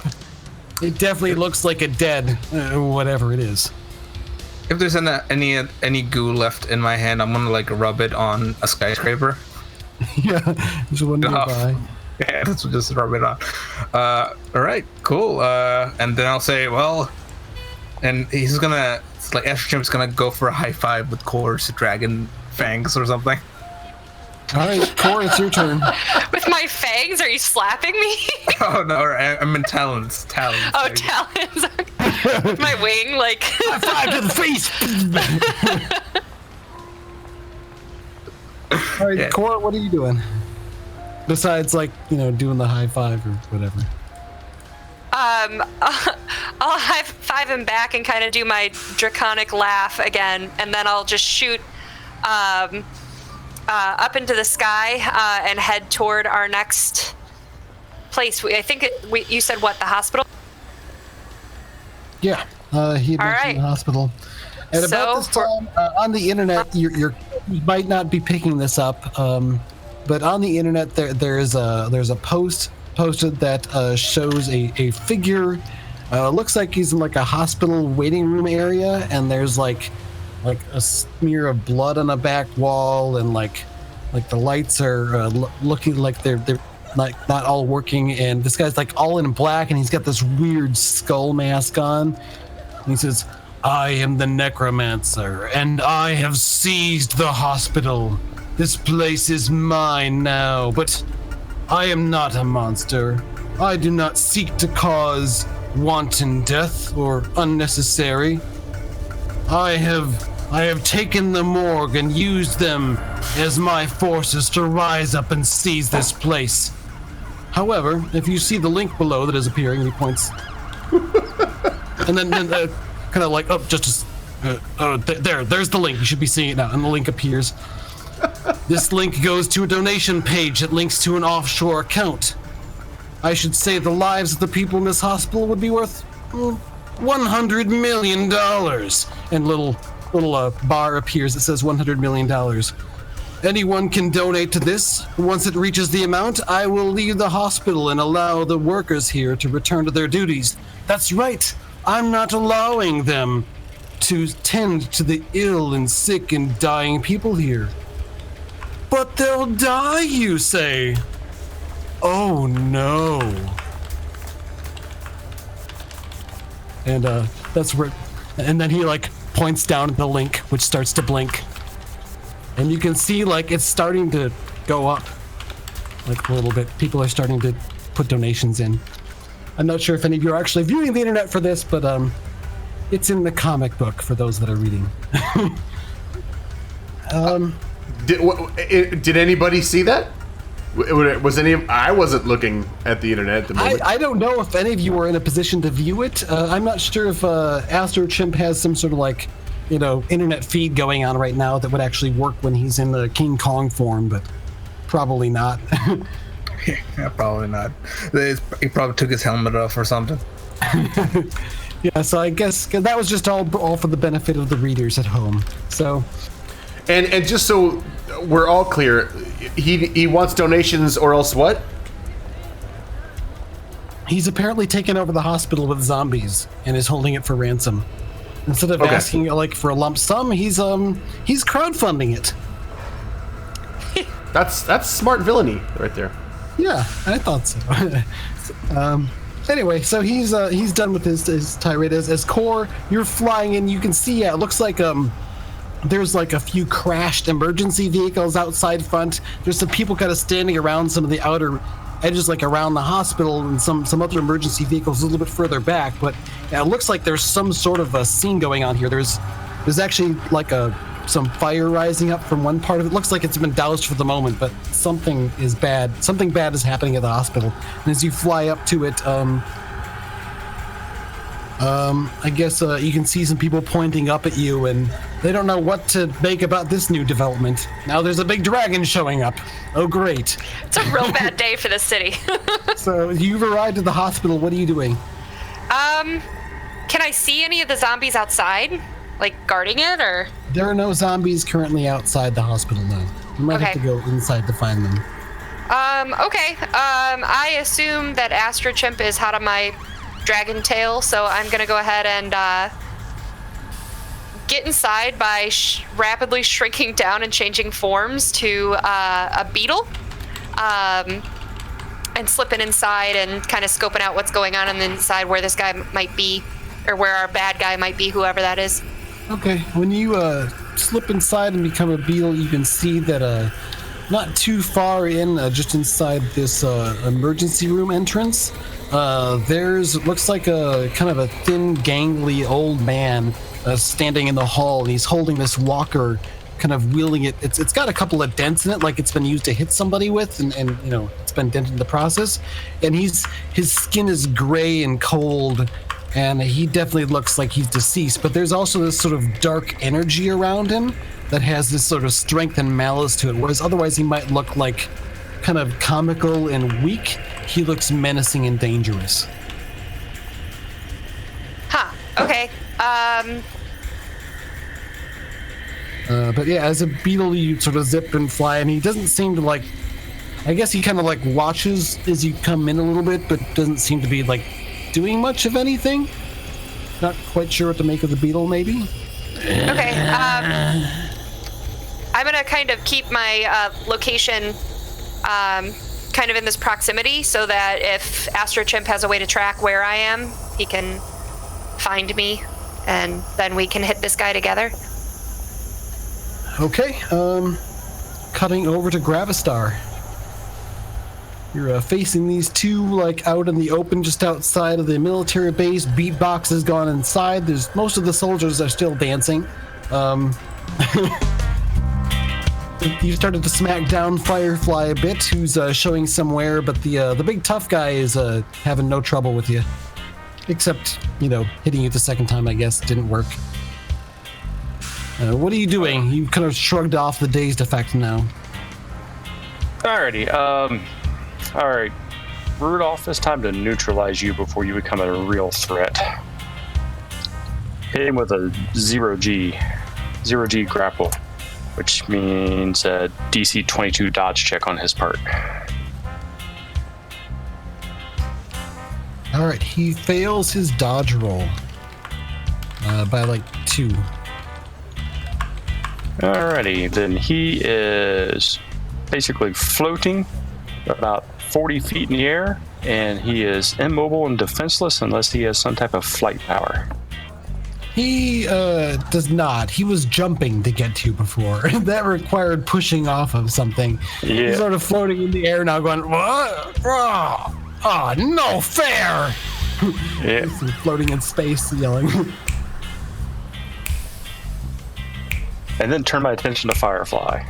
And then Firefly, it's like turns to him and just, too bad he can't fly like your namesake. He says, stop laughing at me! Stop laughing! Ah! And he's really pissed, like goes 0 to like instant red face, like this guy might give himself cardiac kind of like reaction. And she's like, oh, what you gonna do? And then she turns over and looks at Gravistar and says, don't worry, I'll save you from the scary gravity boy. Fires off a flaming blast at you.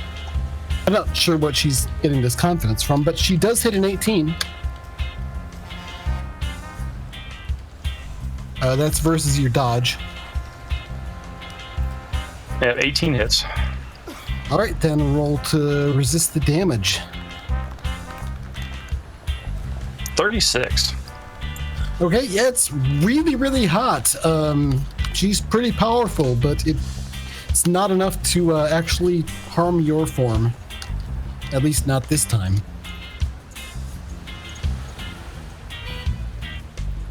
And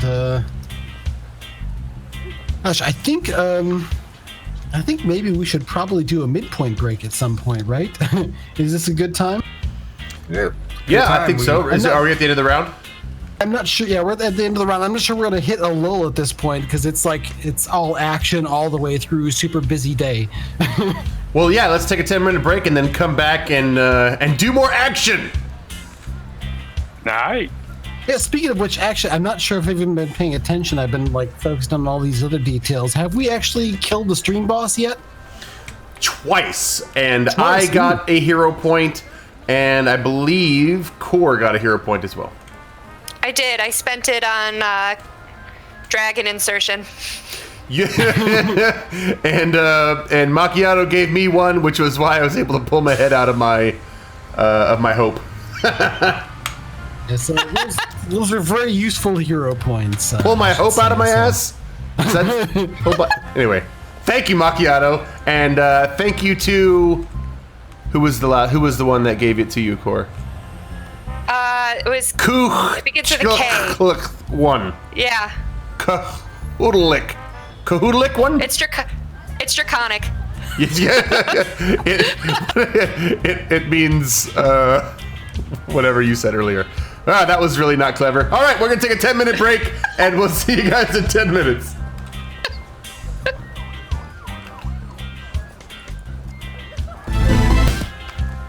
And we're back. Welcome back. Oh, and Opti, you Optimist is looking down at these buses. One of them is crashed into the crater that you made, the massive pothole that is now in this street. The other one has been taken out by you blasting out the wheels in the back, and Seely of Seely and the Banshees and her bass player have gotten out. And Seely tried to stop you with a song, didn't work. And looks like one of the three buses has managed to get around the other side and gotten back on the road and is starting to gain speed and drive away. You might have to make a choice between trying to stop and apprehend Seely or stopping that third bus. What are you going to do? There is never a choice between stopping bad guys and saving people. So I will save the people, and Seely can go create some music and be bad another day. But I'm gonna stop that bus. So I'm gonna go, this time I'm gonna try something different because it's comic books and the same thing is boring. So this time I'm gonna fly inside the bus, or see if I can, and give a non-lethal punch to the bus driver. All right, so you go flying up to the side of the bus and kind of, I guess, try to open up the door. I was gonna say, if there's somewhere I can go in, then that's fine. If there's a skylight, there are windows, they're all tinted and closed, so you'll have to open or smash through something. Yeah, let me smash through the skylight, because showing up on the bus is superhero-y. And then I can be like, hello, citizens. In the middle. Yeah. So smash through the skylight and go on in the bus, and you go, hello, citizens, and you look around. It's everyone is sort of slumped over in here. Make a fortitude resistance roll. As you realize this is kind of a separate closed-off compartment from the cab where the bus driver is, and there's apparently been knockout gas pumped in here. Oh no! That's a 23. Okay, you easily shrug off the effects of the knockout gas. There must just be a trace amount or something. Yeah, you're not affected by it, other than maybe starting to feel slightly drowsy to a degree that does not affect any of your game stats. All right. Okay. Is that my turn? No, I'll go ahead and do something else. You busted into here and discovered that, you looked around and discovered that all the captured people have been knocked out with some knockout gas, and you were not taken out. So you can go ahead and do what else you're going to do then. You move up to the door, which is closed. Yeah, if there's a door that's headed towards the driver, then I'll give that a good punch. Channel hope through my fist. All right, you punch the door and, knock it away. It, smashes open, and the guy turns, the guy's driving, sees you. He's like, oh, jeez, it wasn't even lapped, dude. You recognize him as the lead guitarist from Seely and the Butterflies. Oh, hey, man, I really enjoy your latest stuff. But could you do me a favor and pull over? I've been trying to wrestle with the myth of redemptive violence and how I use my powers for forceful means instead of building each other up. And I'd really rather just have a conversation rather than punch you in the face. Right on, dude, but I'm unarmed. I don't have any powers or anything. I'm just a guy driving the bus. Yeah, that's why I'm asking you to pull over.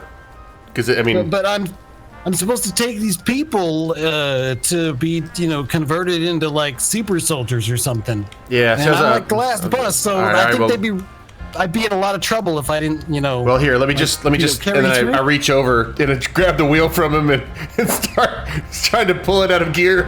hey, stop that!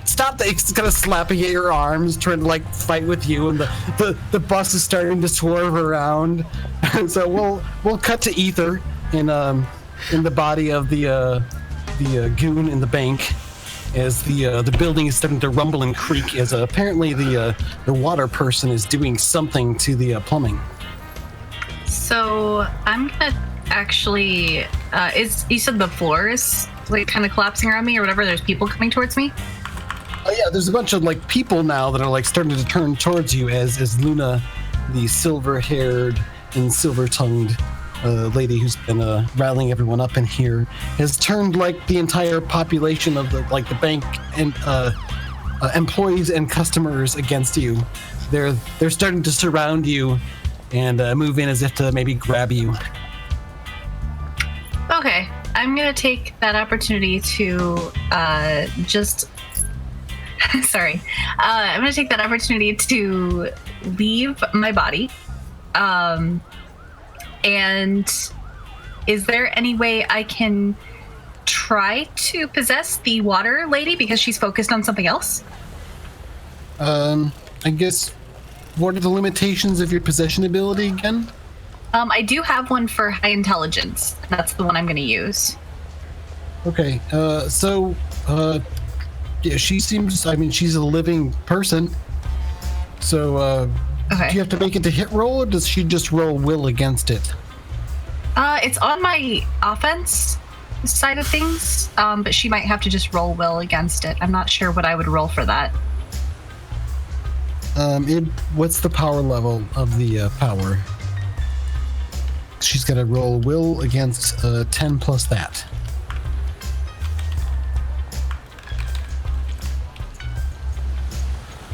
Oh, sorry, I was muted. Let me double check because I actually don't have that right here. Hang on.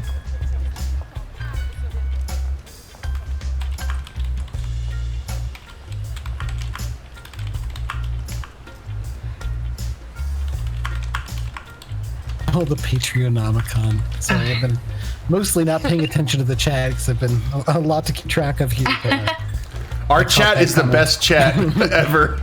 We have seriously the funniest people in the chat. So it says DC 22. Am I able to use a hero point for that? Because I have one from last time. I believe you can use extra effort to boost up a power level by a certain amount. I think it's maybe +2, unless I remember wrong. And normally that would fatigue you, but you could spend the hero point to avoid the fatigue. So it's kind of like spending a hero point to do that.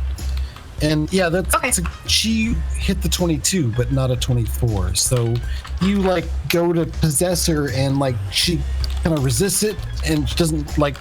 She's got a strong force of will, but then you push through even farther, and you find yourself possessing this lady who has water control powers. Cool. And she's currently doing a lot with them. Basically controlling a lot of water in the area to pull it through and up through the pipes. To just basically make everything burst and bring down and destroy the building and its faults and flood everything and destroy it all. And she's about halfway through that process. As you probably sort of like stop that, right? Because you're not going to carry that on. I don't think. No, unless you want to. Not today. You can hear like, hey, and then like there's the blaster fire is like the soldier dude is like opening fire on like one of the people in the mob who's attacking him. He doesn't know what's going on, and then they mob him and capture him. And Luna turns and says, "Tidal wave, honey. What's wrong? Why did the rumbling stop?"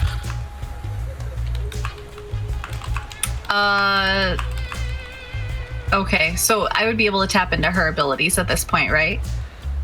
I think so, yeah. She's basically got a lot of water control powers. There's a pretty flexible amount of stuff that she can do with it, but it's all generally power level 10. Okay, I'm actually going to... Besides being able to control water, she can create certain amounts of it more or less out of thin air. Okay.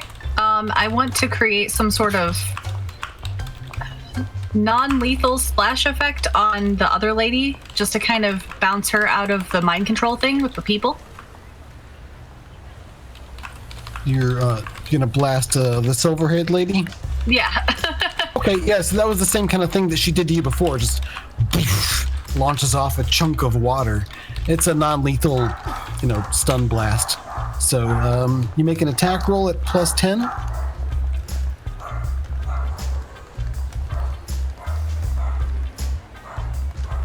It's 2 better than you were dealing with before in that other person's body. That was only a 13, so. And she, jumps to the side. What? Oh, some sort of power. An opponent's mind controller, I see. And Luna's sort of looking around. And she, looks directly at you in a tidal wave and says, "You get out of my girlfriend now." That's what he said. And you give me a will save while Opti.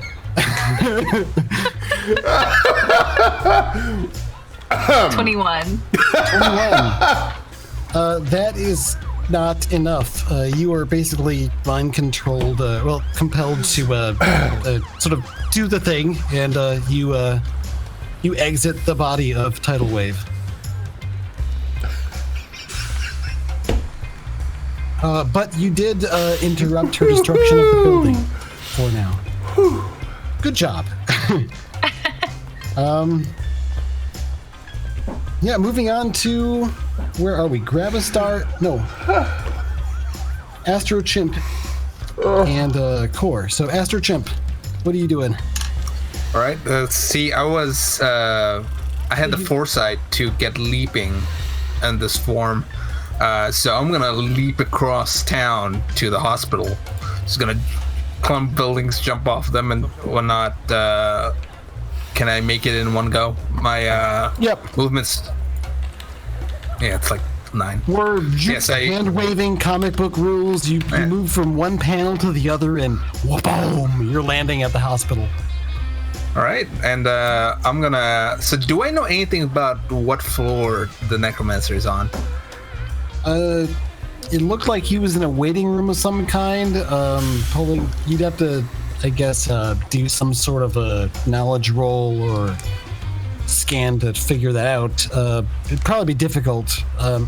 It's probably on the ground floor of one of the, and it's a fairly sprawling facility that's 2 stories, not counting the basement. All right, so I'm gonna, I guess, put my head to the ground and look around. Probably do investigation or perception check. Okay.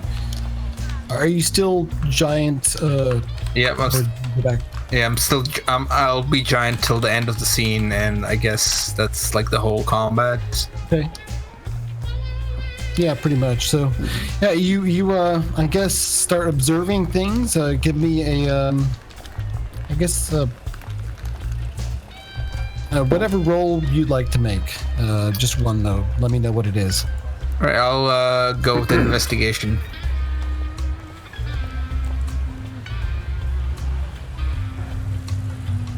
I also have analytical senses, or analytical vision, if that helps. Sorry, what does that mean?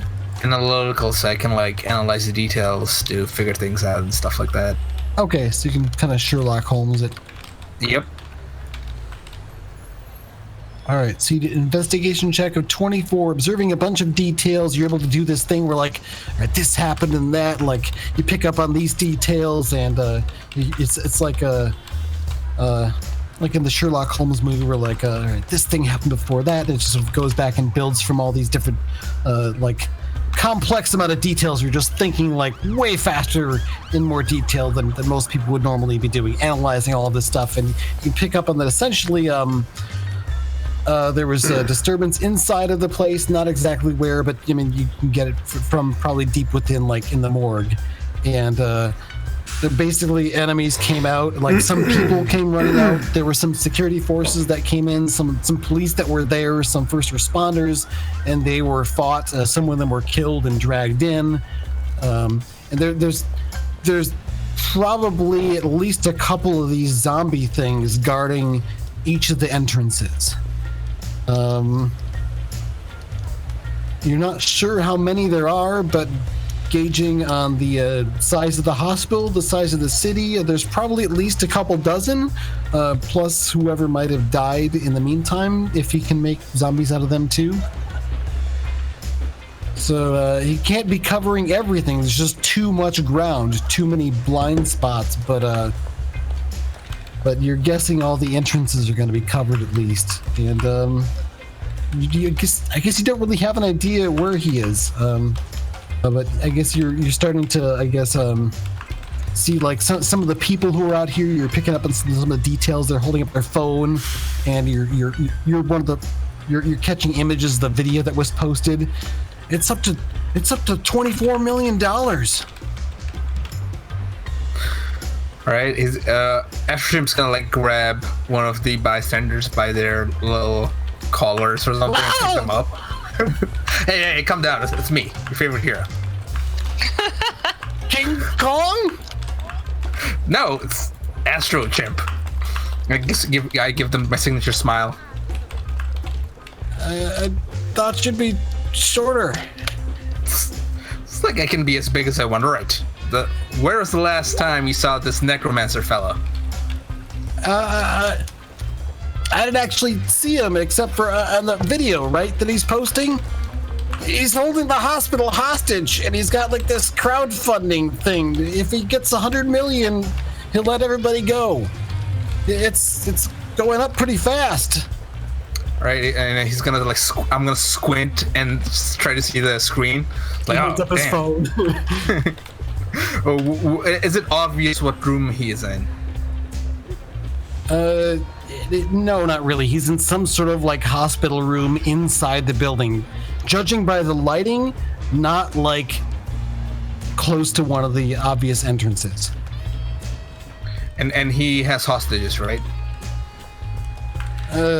Kind of. I mean, he said he has the whole hospital hostage. I mean, no one's going in or out of it right now. So he's not like holding anybody up with a gun to their head, as far as you can see. So I'm gonna play this safe. I'm gonna let my number one fan down. Then I'm gonna turn off my Kong power. So I'm gonna go back to regular size. And I think that's gonna be, and I'm gonna, I guess with my action, do I still have a hero point, or have I not refilled after using it last session? Let's see, I think you get them back at the start of the session.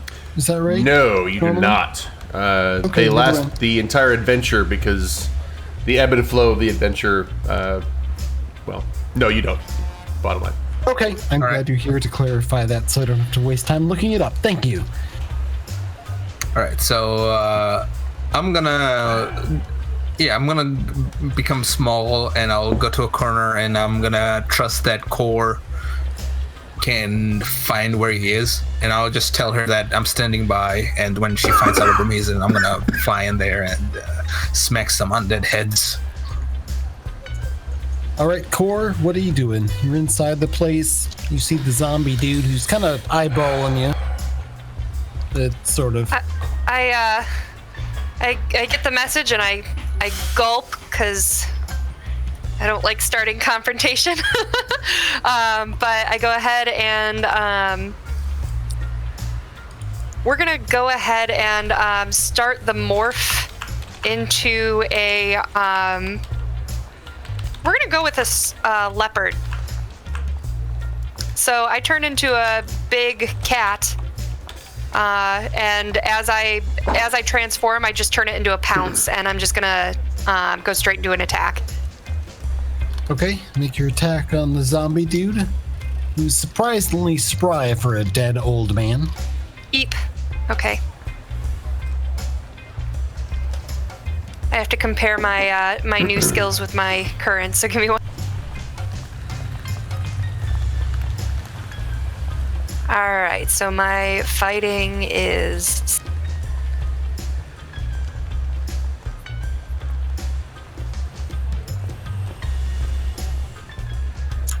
So I got an 11. 11? Okay, so yeah, you leap at the zombie, expecting it to be like slow and sluggish, like in the Romero movies, but apparently this guy's more of a 28 Days Later fan, and the thing sort of leaps to the side and snarls. And it's going to swing at you with its cane weapon walker thing. And miss. Okay, I also am, as I pounce and everything, I'm making a lot of very loud cat growling roar noises to draw Astro Chimp toward me. All right, Astro Chimp sounds like Core is yowling for you as we cut to Gravistar. So, yeah, Rudolph is floating harmlessly in space, but Firefly is still firing flames at you here and there, and Beatbox is just inside the building, and soldiers are dancing. What you gonna do? All right, Miss Firefly. I don't have time to deal with you. Pick up about a dozen tanks and drop them on her. Hopefully this will keep her pinned down. Okay, there aren't really that many tanks here. There's like 3 plus like plenty of other ground vehicles, but you just pick up basically half the motor pool. Yeah. Yeah, pick up whatever I can. Like I said, I get like 20 megatons of weight capacity and just drop them on her. Damage-wise, there's a limit, but I'm just looking to pin her down. Is there an attack roll on this, or is this just a dodge roll?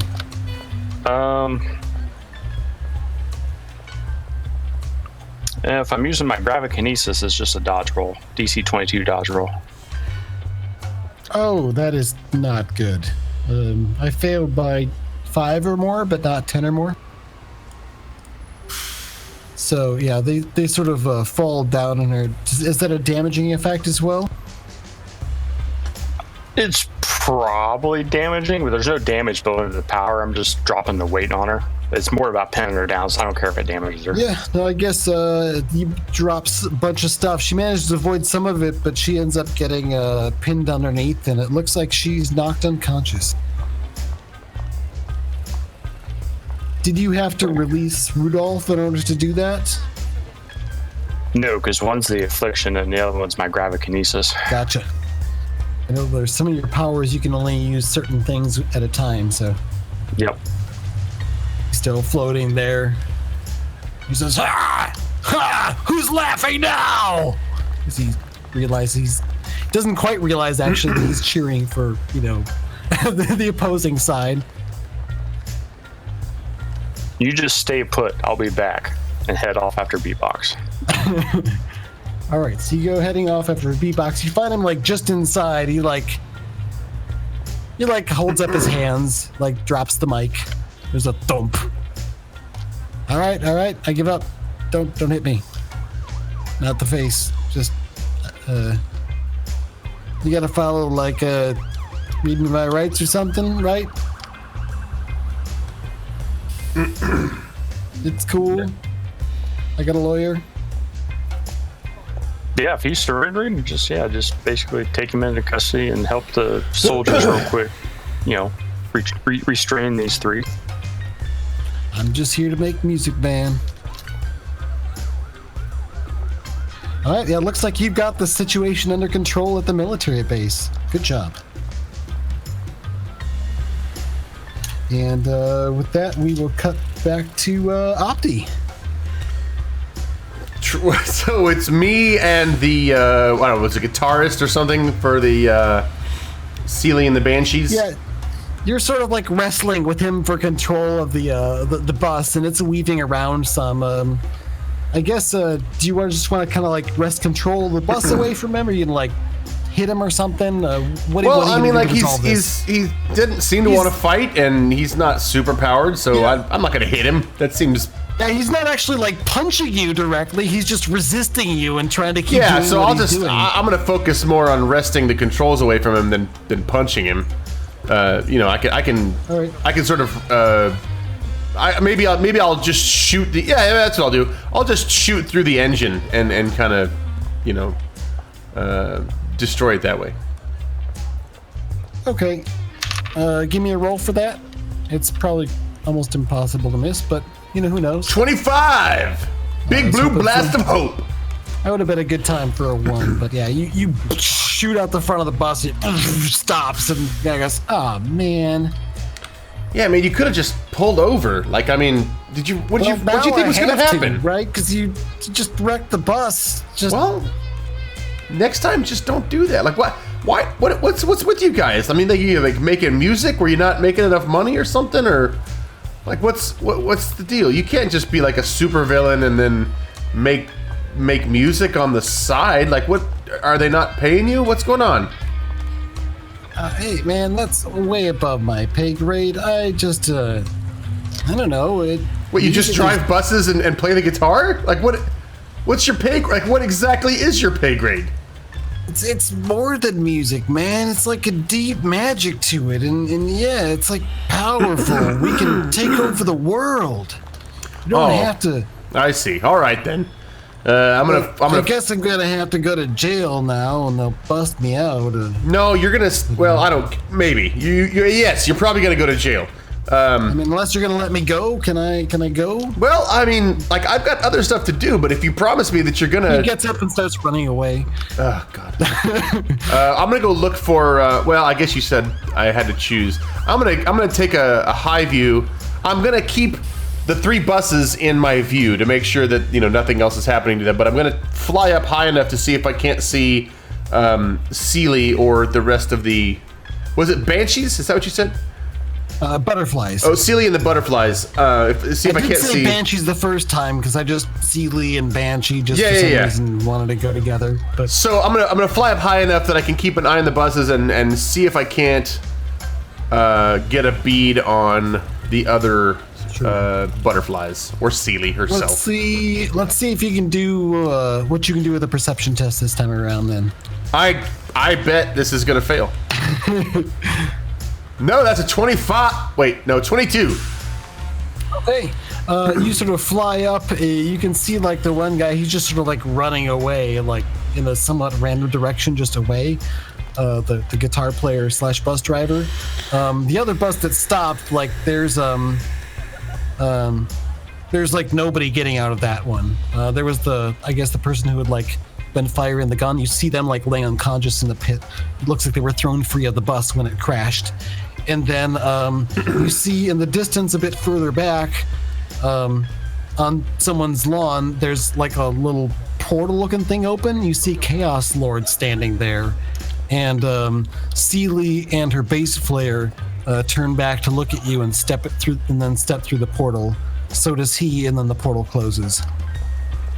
Do I on my what did we call them? Justicoms? Do I have the ability to contact emergency services? I imagine so, yeah. So I'm gonna dial up the whatever the equivalent of 911 is in the Optiverse. 011. All right, you get And then- dispatcher Mathers on the line. Hey Mathers. Terry Mathers, yep. Good You've met her to before. talk to you again. She's It's she's actually the police. She's like the police dispatch person that's been one of the ones that's been specifically trained to liaison with the Justicars. well, Matherson. Hi. This Just is Mathers, sir. Just Mathers. Mathers, right? Sorry, that's not important. No, what's the situation? You're fine. It's the Optimist. I have the 3 buses that were full of kidnapped victims. They seem to have been victim of some sort of gas. They're all pretty much knocked out, and it looks like one of the perps. Looks like one of the butterflies is still here. Can you send somebody to grab these kidnapped victims while I go take care of the rest of... Where's the rest of my team? Do you know? I mean, like, why aren't they here with these buses? I mean, like, was I doing this all by appears- myself? I mean, not that I'm upset about it, but... We're a team, after all. Astro Chimp and Core apparently took down the kaiju that was smashing downtown. There was a big monster downtown! And I didn't get to fight it! They're currently going after the necromancer that is holding the hospital hostage. What? And I got bus I'm getting patrol! reports from the military base that Gravistar has defeated the supervillains that assaulted it. What is my has life? them in custody.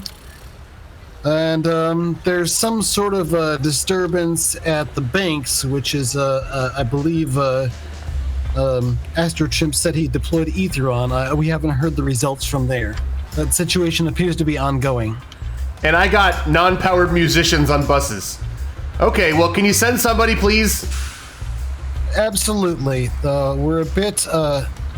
Is there any dangerous combat situation there? We're very thin on personnel at the moment. There are emergencies all over the city. I can understand it. There are a number of other emergencies I haven't troubled you with, but And Mathers, I'm sorry. I didn't mean to sound like I was. Well, I understand. It's a trying, busy day for all of us. Just focus, save as many people as you can. You're doing fantastic. I appreciate your attitude. Send somebody when you can. In the meantime, I guess I'll just babysit. Do whatever you think is best. Well, unless you said that there was something else. Oh, no, there's plenty of other smaller emergencies going on, but I think those are the big ones. Okay. You might be, I guess you might like to know that in addition to the various different oddball villains that are popping up in response to Monarch's call to impress him with acts of violence and destruction. When did that happen? There are other... you may have missed that. It was projected on the outside of your...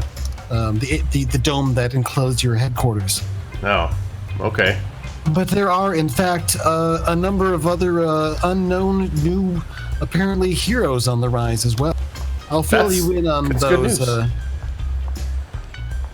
But I need to coordinate with some other people at the moment. If you're not needing me, No, thanks, Mathers. I really appreciate you. just contact me if you need anything. Will do. And then I'll click over to my Justicom and be like, guys, why didn't you tell me that there was other stuff happening? I've been dealing with buses and musicians. Chimpo pointed out that he was a giant ape for the last couple of minutes. Well, I'm happy for you guys. It seems like you guys have really done a good job. But next time, promise me if there's big monsters downtown, you gotta call me. all right, so Ether, it's your turn. You've been sort of pushed out of this person, and there's still some of this. Looks like the mob is like taking down the person you had possessed before, who probably shot somebody in the process. That point though, the front door is kicked open again, and this caped figure comes floating into the room and says, "Don't fear, I am here. I shall save all of you, for it is I, Florida Man." And it's this guy who's like wearing this like Superman kind of looking outfit with like the state of Florida shape over a flag. And he's got a mask on that is in the colors of the Florida state flag. You know, like a cape, boots, and just he sort of like floats on in there and looks around and what is the... Who are the villains? So And, right now, stepping nobody in behind can see him me, right? is this robot that's like, it's got 4 legs and a body and this really kind of long neck and like this thing, head kind of thing at the top with like sensors and a speaker. It comes like walking on in. You can see it's got the number 32 stamped on several different spots on its exterior. Scanning, it looks like the citizens have stepped up to take care of one of the villains. Excuse me, ma'am. It turns to Luna. What can we do to assist you? We are here to help. My name is 32, and this is Florida Man. Florida Man nods sagely. What do you do, Ether? While they're keeping them occupied, I'm gonna try to mess with the electric stuff in the bank so that the water pumps and stuff won't work, so that when they're trying to burst them again, that they won't be able to. All right. Do you have any sort of knowledge of, I guess, I just have an engineering electrical disruption. I was thinking I could use that. Would that be plausible? So, I guess give me a let's see which. Give me an intellect roll, just straight up D20 plus intellect bonus.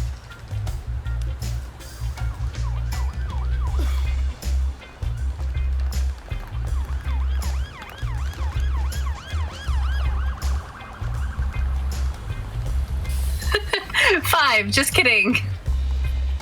Yeah, that should work great. Just basically want to overload the electrical systems, I guess. So Yeah. What's the effect of your power? Let me look. The DC is what you're looking for? Well, essentially, what is the power that you're using? What is the effect that it does? And yeah, what's the power level of it? So the effect that it does, I just have electricity, and it's toughness plus 6. Reaction just says that it fades. All right, we're kind of doing like an additional secondary effect on this, but it makes sense anyway. So basically, you just kind of like go and like near one of the outlets and just start overloading and frying out the system. So like, yeah, hopefully the plumbing won't work now, but neither will most of the rest of the electronics. Yeah. Little does your character actually know, but that won't have any effect on the water control power through the pipes thing that they're planning on doing. But it will actually wreck a lot of their computer systems and further Luna and Tidal Wave's actually objective here in ways that they hadn't anticipated. So good job.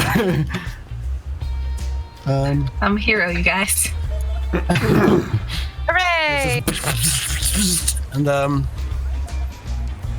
yeah, I guess there's a lot of water in the area as well. So I'm gonna say the normal people in the area are kind of shocked a bunch and rendered unconscious. Leaving the only people standing here then would be Florida Man, 32, and Luna and a Tidal Wave, who's no longer encased in a watery form. She sort of shakes her head. I don't know what happened there. Are you okay? And Luna says, yes, hurry up. Do the thing.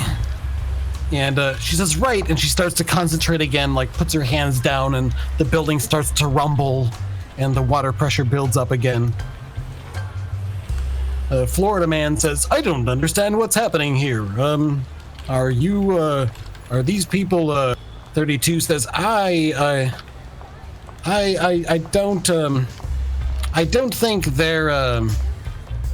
don't think they're bystanders. So they're gradually figuring that out. Let's cut to Astrochimp and Core. We'll do Core first this time. All right, so I'm attacking Scary Bro here. All right, so you're fighting the geriatric zombie. Yeah, it's one of my proudest moments right now. So it doesn't sound that impressive, but he's reinforced by some powerful evil magic. Okay. All right. You feel like the evil magic radiating off of him because you're a magic type person too. You don't necessarily have a magic sense, but you kind of get a tingly. I got a nat 20 on that one, so that gets me 26. All right, you just and tear off the zombie's head, and it just falls to the ground. There's this sort of burst of black energy vortex that pours out of the stump, and then the body sags to the ground, limp, but not too limp because rigor mortis, right? I'm a little surprised and upset by how violent my feline tendencies made me. All right, and then I guess, what are you gonna do after that? Well, I kind of like look around, and I had assumed this was kind of a powerful bad guy. So if anything has changed, You look around and you see it looks like there's some people that were hiding. They're starting to poke their heads out. Some guy says, "Nice kitty." I roll on my It's friendly. I roll on my back so that they know I'm docile, or as docile as I can be as a leopard. Don't go near it. It ripped that thing's head off, and that thing ripped Jason's head off. She points to a nearby sheet-covered, stained object back in the corner. I purr loudly. Okay, so as this is happening, we'll cut to After Chimp just outside. You were hearing the call of Core, so were you going to come and investigate over there or do something else? Would I, with my ultra hearing, be able to deduce that the situation has been resolved? Yeah, I guess it sounds like she ripped the head off a thing and there's some people talking, so yeah, fair. I guess with ultra hearing that would make sense. Right. And are like all the other zombies that were guarding the stuff, are they all like going down? Not that you've seen. She just ripped the head off of this one. This is just Oh, okay. one of the All right. Yeah, for some reason I thought it was the necromancer. This is not the dude in the video. This Yeah, is right, just okay. one of the zombies. So Probably one of the ones from the morgue. yeah, so Yeah, I just didn't see the stream, or the video, so I just assumed that powerful or a bad guy was our bad guy. right. So yeah, so the chimp was like trying to design a giant robot and using his quickness, because that's what he does in his free time, and he's gonna hear the people talking to Cora's leopard form, and he will sort of take the chance of maybe the hostages are safe, so I'm gonna rush in there, and it's gonna fly in there, and I'm hoping with my strength of 8 I should be able to smash through the concrete. See, strength of 8 through the... What are you smashing through?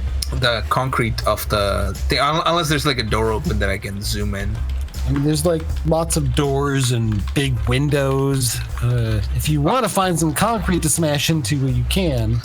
Now I'll save that for when I'm trying to hold out of there. All right, so you smash your way in. Where are you trying to enter? Near where Core is, or somewhere else? I'm going straight towards Core. Okay, so you go smashing through the glass doors and up to where Core is, and someone says, "Oh, it's Astro Chimp! Yay! I didn't know you had a cat, Astro Chimp." Oh yes, sidekick, Neo. Citizens, I snarl. and then Good job with that one, but the necromancer's gonna be sending more zombies this way. He can like see through their eyes. He knows what happens to them. Look out! Astro Chimp's gonna take out his laser pistol and just spin it around his finger and says, "Don't worry, citizens, you're safe with me." He's gonna turn around and face all the doors. Almost on cue, you hear like a bunch of like pounding feet and moans as a bunch of zombies are coming from one of the longer hallways and running this way. It looks like there's a lot of them, like Right, 10 or more. 10 or more. All right, this is. I'm gonna do And that. at that point, we're gonna cut to Gravistar.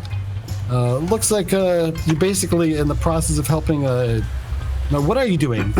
Rudolph is still floating around. It looks like Firefly's down for the count, and Beatbox has given up and is under arrest. Yeah, just turn to the soldiers, and do you have any way of containing that beast? Pointing at Rudolph. They kind of look at each other and kind of shake their heads. Well, there's maybe, but we got to get it sorted. Yes, sir. And they like they start getting their composure and starting to figure things out again, and some of them seem to want to go check in with their superior officers inside and figure out what they're going to do. It looks like they have some sort of a solution, but it's going to take them some time to sort it out. You might be needed to stick around to make sure this guy doesn't go running off until they get whatever it is they're going to get. Unless you have some other thing you're going to do with him. Well, hey, I'm afraid just planting a tank on top of him ain't gonna hold him in place. So I'll stick around until they. I'll stick around until they got something situated, I guess. I get too far away, he'll just be back on the ground and destructive again. Yeah, so he's just like hanging out, like floating there, slowly spitting. So, grab a star, huh? Did you, like, make up that name yourself, or, Well, it's actually a astrological anomaly where the gravitational forces collate in a single point. Just go and give him the whole detailed explanation of what an actual gravistar is.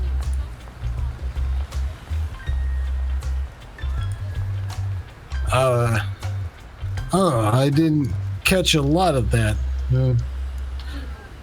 They call me Rudolph because, people make fun of my face. He points at his ugly nose. It's got a big birthmark splotch on his face.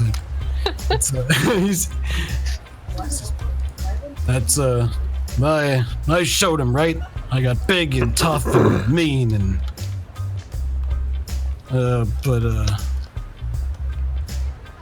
oh yeah. I don't suppose you want to save us a bunch of trouble and just clue us in on what's going on here? Who you working for and why you were here? It seemed like a good idea to come bust this place up to get on the Chrysalis team. It's Firefly's idea. She's the smart one.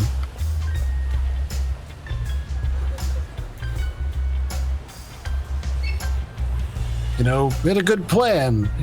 Burn up the stuff, smash the things, make the soldiers dance. Beat up anybody who showed up to hit us, but I guess you guys got away from whatever trap that Monarch guy set for you, huh? It'll take more than that to take down the Justicars. He nods. We're gonna have some fun times.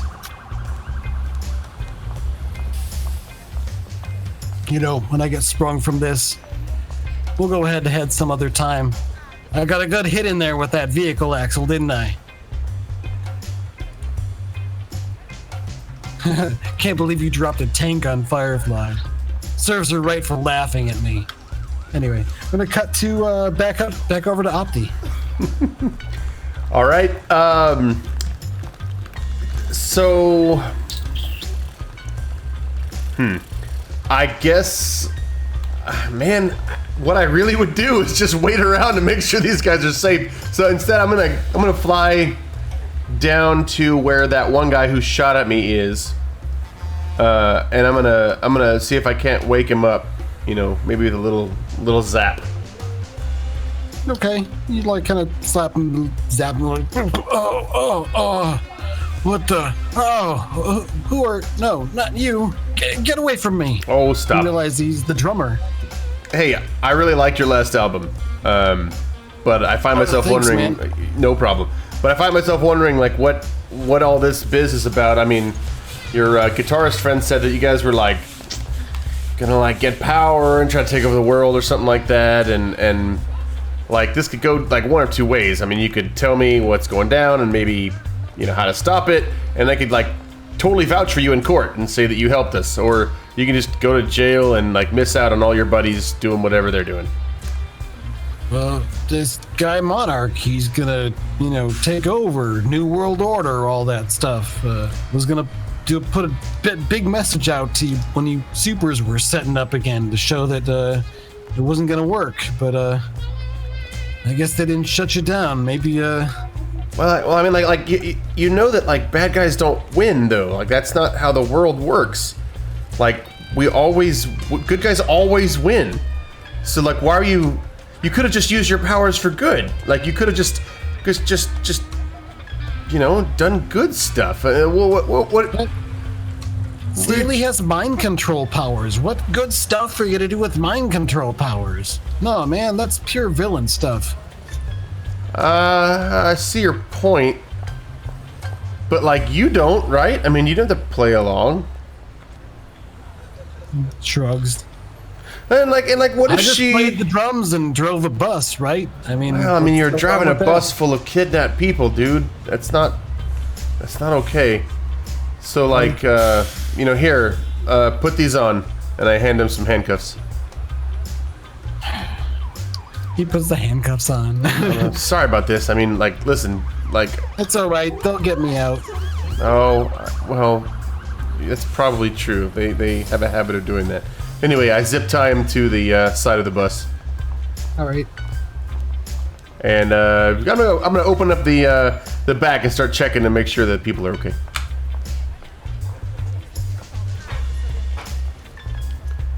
Yeah, so you check over the buses, and it's the same with each one. It's a bunch of people packed in and apparently knocked out with some sort of knockout gas sealed in there. What they were going to do with them, you're not quite sure. I think they might have hinted that they were going to be, you know... No, I'm not sure if I revealed that, so I'll leave that for now. So with that, I guess we'll cut back to the hospital where... We'll do a bit of a montage here as Astro Chimp and Core are fighting off sort of this wave of zombies and taking them out. And so we're gonna wrap up the session here. I think you're gonna be more than capable of taking on a few zombies. Let's go ahead and describe some of the attacks that you're using to attack them and try to save these people as well. So do a quick narration of your fighting the zombies montage, Core and Astro Chimp, starting with Core. Claws and teeth in most cases. I'm trying to stay ahead of Astro Chimp so he can kind of stand back and shoot things and maybe not get hurt. So I'm being a little protective too, but yeah, a lot of claws and teeth. Okay, and there's a whole bunch of zombies just reaching up and tearing their heads off and pouncing on them and knocking them over. And they're really strong and faster and tougher than you'd expect from their generally frail-looking corpse-like forms. But and each time there's this like black energy that comes out whatever hole you tear in them. And Astro Chimp. So Astro Chimp has a gun in one hand and a jar of Nutella in the other. He's trying to just like put his tongue in it and lick all the Nutella out while he's taking pot shots at every zombie that gets past Core. Squeezing off these headshots because, you know, that's how you take down zombies, and it seems to work pretty well. There's people behind sort of like cheering you guys on. Yeah, after all the zombies are cleared, I'm gonna give them a bow and my award-winning smile, which is covered in Nutella right now. Alright, and yeah, because he's able to observe all of this stuff, the necromancer makes his sort of secret retreat and gets away with only a fraction of the funds that he might have gained if his fundraising campaign had gone on as long as he'd wanted. There still are some funds that trickle in as before everyone realizes that the hospital has been saved and secured. So he does manage to get away with $40 million. Donated by lots and lots of people. Mostly just people out of their savings, just trying to do what they can.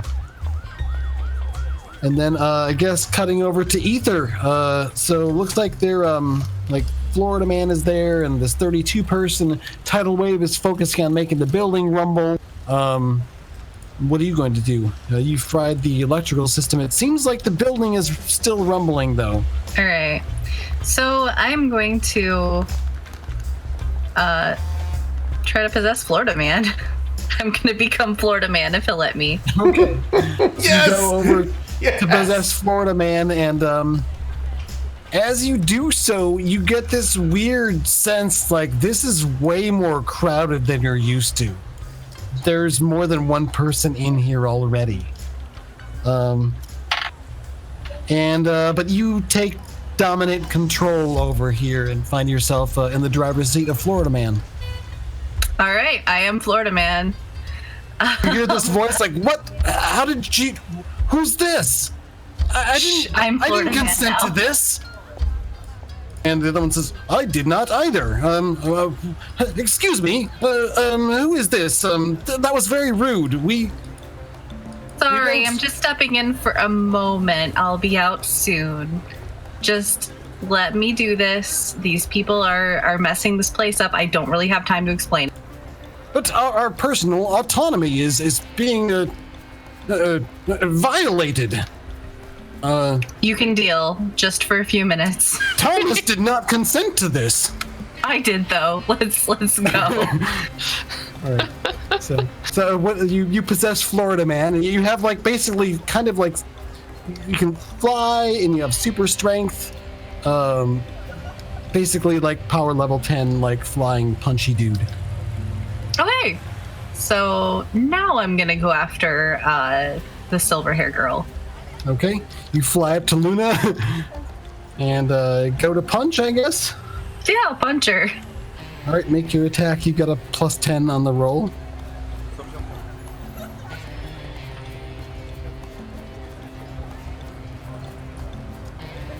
$30. Oh, okay, that's definitely gonna hit. And Luna goes flying back, like hits the wall, flops down at the ground, like unconscious. And at that point, Tidal Wave says, Luna, no! And she stops what she's doing, calls up a bunch of water out of nowhere, and it sort of like rushes with it towards her and scoops her up and goes sweeping out, like crashing through one of the like tall windows of the building to go flowing away.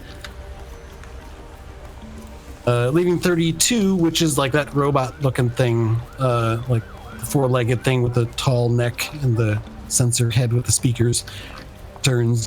Good punch, Florida Man. And you hear in your head, it wasn't me. It was this one. We're possessed or something. Help us. Hey, no one can hear you except for me. Just shut up, okay? Just stick along for the ride. I'm used to it, all right? Well, yes, but you and I have an agreement. This is an interloper. This is uncalled for. All right, boys, calm down. I'm gonna leave. Okay.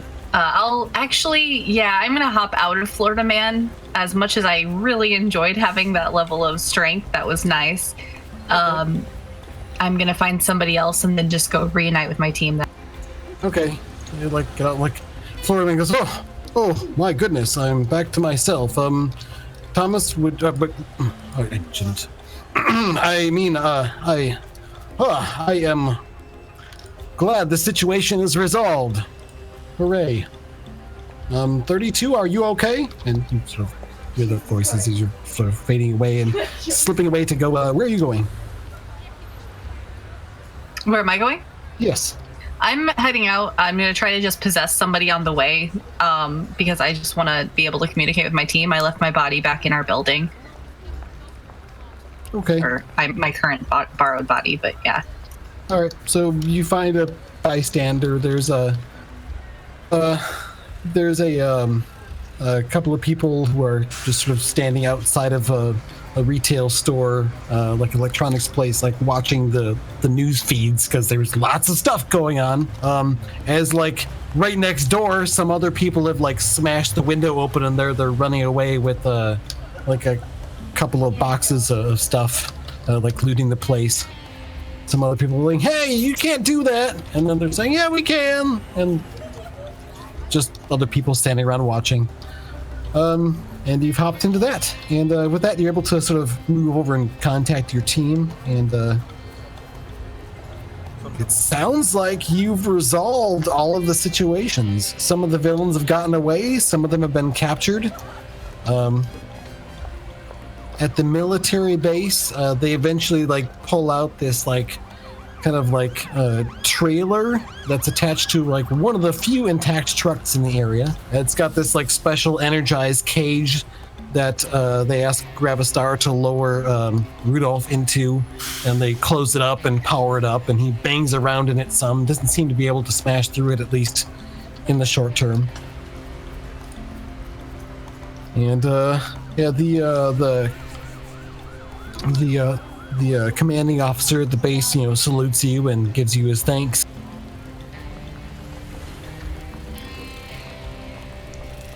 It's the least I can do, sir. So, yeah, I guess we'll wrap up the session there as... Are we still at the hospital?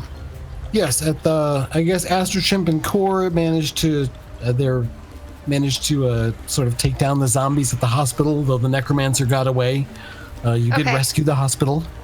I want to use my leopard senses to really get a good sniff for that magical energy, and so that I can hopefully identify or maybe even track the Necromancer later. Okay, you're not quite sure how you'd be able to track him directly, but you would definitely recognize his foul stench if you encountered it again.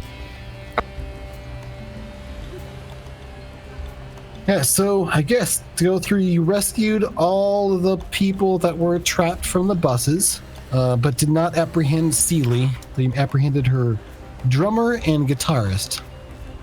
Her guitarist got away. Oh yeah, he did. He just ran away. The drummer, though, just got his drummer. Is zip tied to the bus. At the hospital, they've been rescued, and the Necromancer got away with about $40 million. But relatively minimal damage there. Only a couple of lives were lost from a lack of treatment, while the Necromancer held the place hostage. The large kaiju thing was destroyed and will gradually become translucent and melt away. Tidal Wave escaped with Luna after attempting to destroy the bank and failing, thanks to the efforts of Ether and the intervention of, the lending of Florida Man's body. And, the strange stuff that happened inside of his mind there. And at the military base, only the first of their objectives was to destroy the airstrip was achieved before Gravistar arrived and wrapped up that situation. All three of them, Rudolph, the big brick dude, Firefly, the kind of flying firebug controller person, and Beatbox, the guy who can do beats so hot that you can't help but dance no matter what you're doing at the time. They've been apprehended and taken into custody. They probably won't make the Monarch's shortlist. Did anybody succeed? I mean, like, everybody succeeded. Well, on your team, everybody succeeded. Right? Who impressed the Monarch? Things. We shut down his burgeoning brotherhood of evil villains or whatever. Yeah, there was an astonishing amount of lots of bad guys popping up and doing stuff around town, but yeah, the Justicars made a pretty strong statement that this is their town, and nobody's going to take it down on their watch. So good job. Bam. You did better than I expected. I felt like at least one of those things was going to fail. Just because there was so much to do, but you were each able to kind of hold up the different portions. So yeah, with that, I think I will give everyone, let's see, 1, 2, 3, 4, 5 hero points. Woo! Nice. Check that out. One for each of the heroic efforts that were a success. So that's what team does. You can spend hero points on stuff, but we're still limited to the power level, which is 12, if I'm remembering right.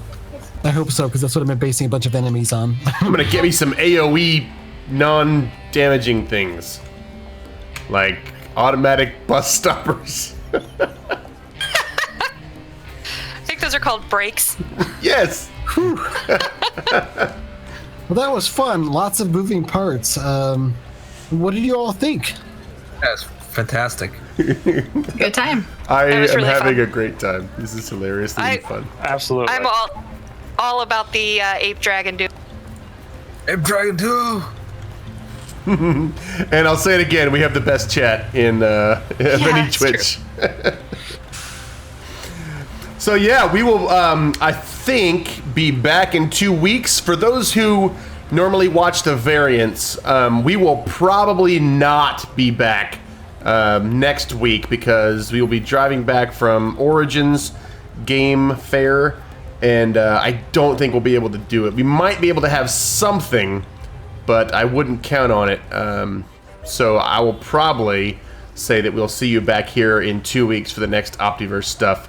Unless you're following us on YouTube and the podcast, because that stuff will continue to come out. So, oh, but I should say this: prepare yourself, because later on in the month, Cliff, when is it? It's the June 17th.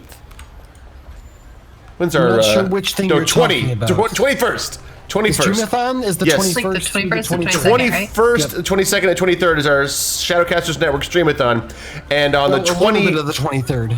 yes, and a little bit on the 23rd, but on the 21st is part 1 of the Optiverse Killing Time crossover, and then part 2 is going to be the next day on the 22nd, and we're going to mash up the variants and the Justicars and a super secret team that I can't mention, but if you take Killing Time literally, you can maybe suss out where they might be from, and it's going to be great. We're going to mix up the teams, we're going to have a new team be introduced, and we're going to have our first full-fledged crossover. Not the last, but just the first. I'm so excited. It's going to be awesome. Nice. Well, we have to end the session with our must be our traditional Excelsior. So let's try it on, like, I did like the fingers thing, holding it up like 3, 2, 1, etc. That didn't work so well. So let's just, I'll like hold up my hand and then put it down, and we'll say it at the same time. Let's see if we can do it all at once this time. But Ready? remember your push to talk buttons.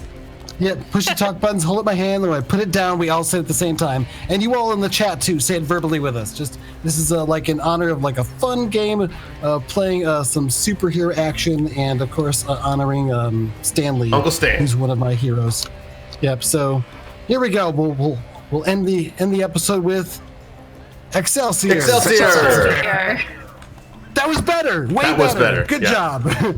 Better with every We'll session. get it next time. Bye, everybody. That was fun. Thank you. Bye.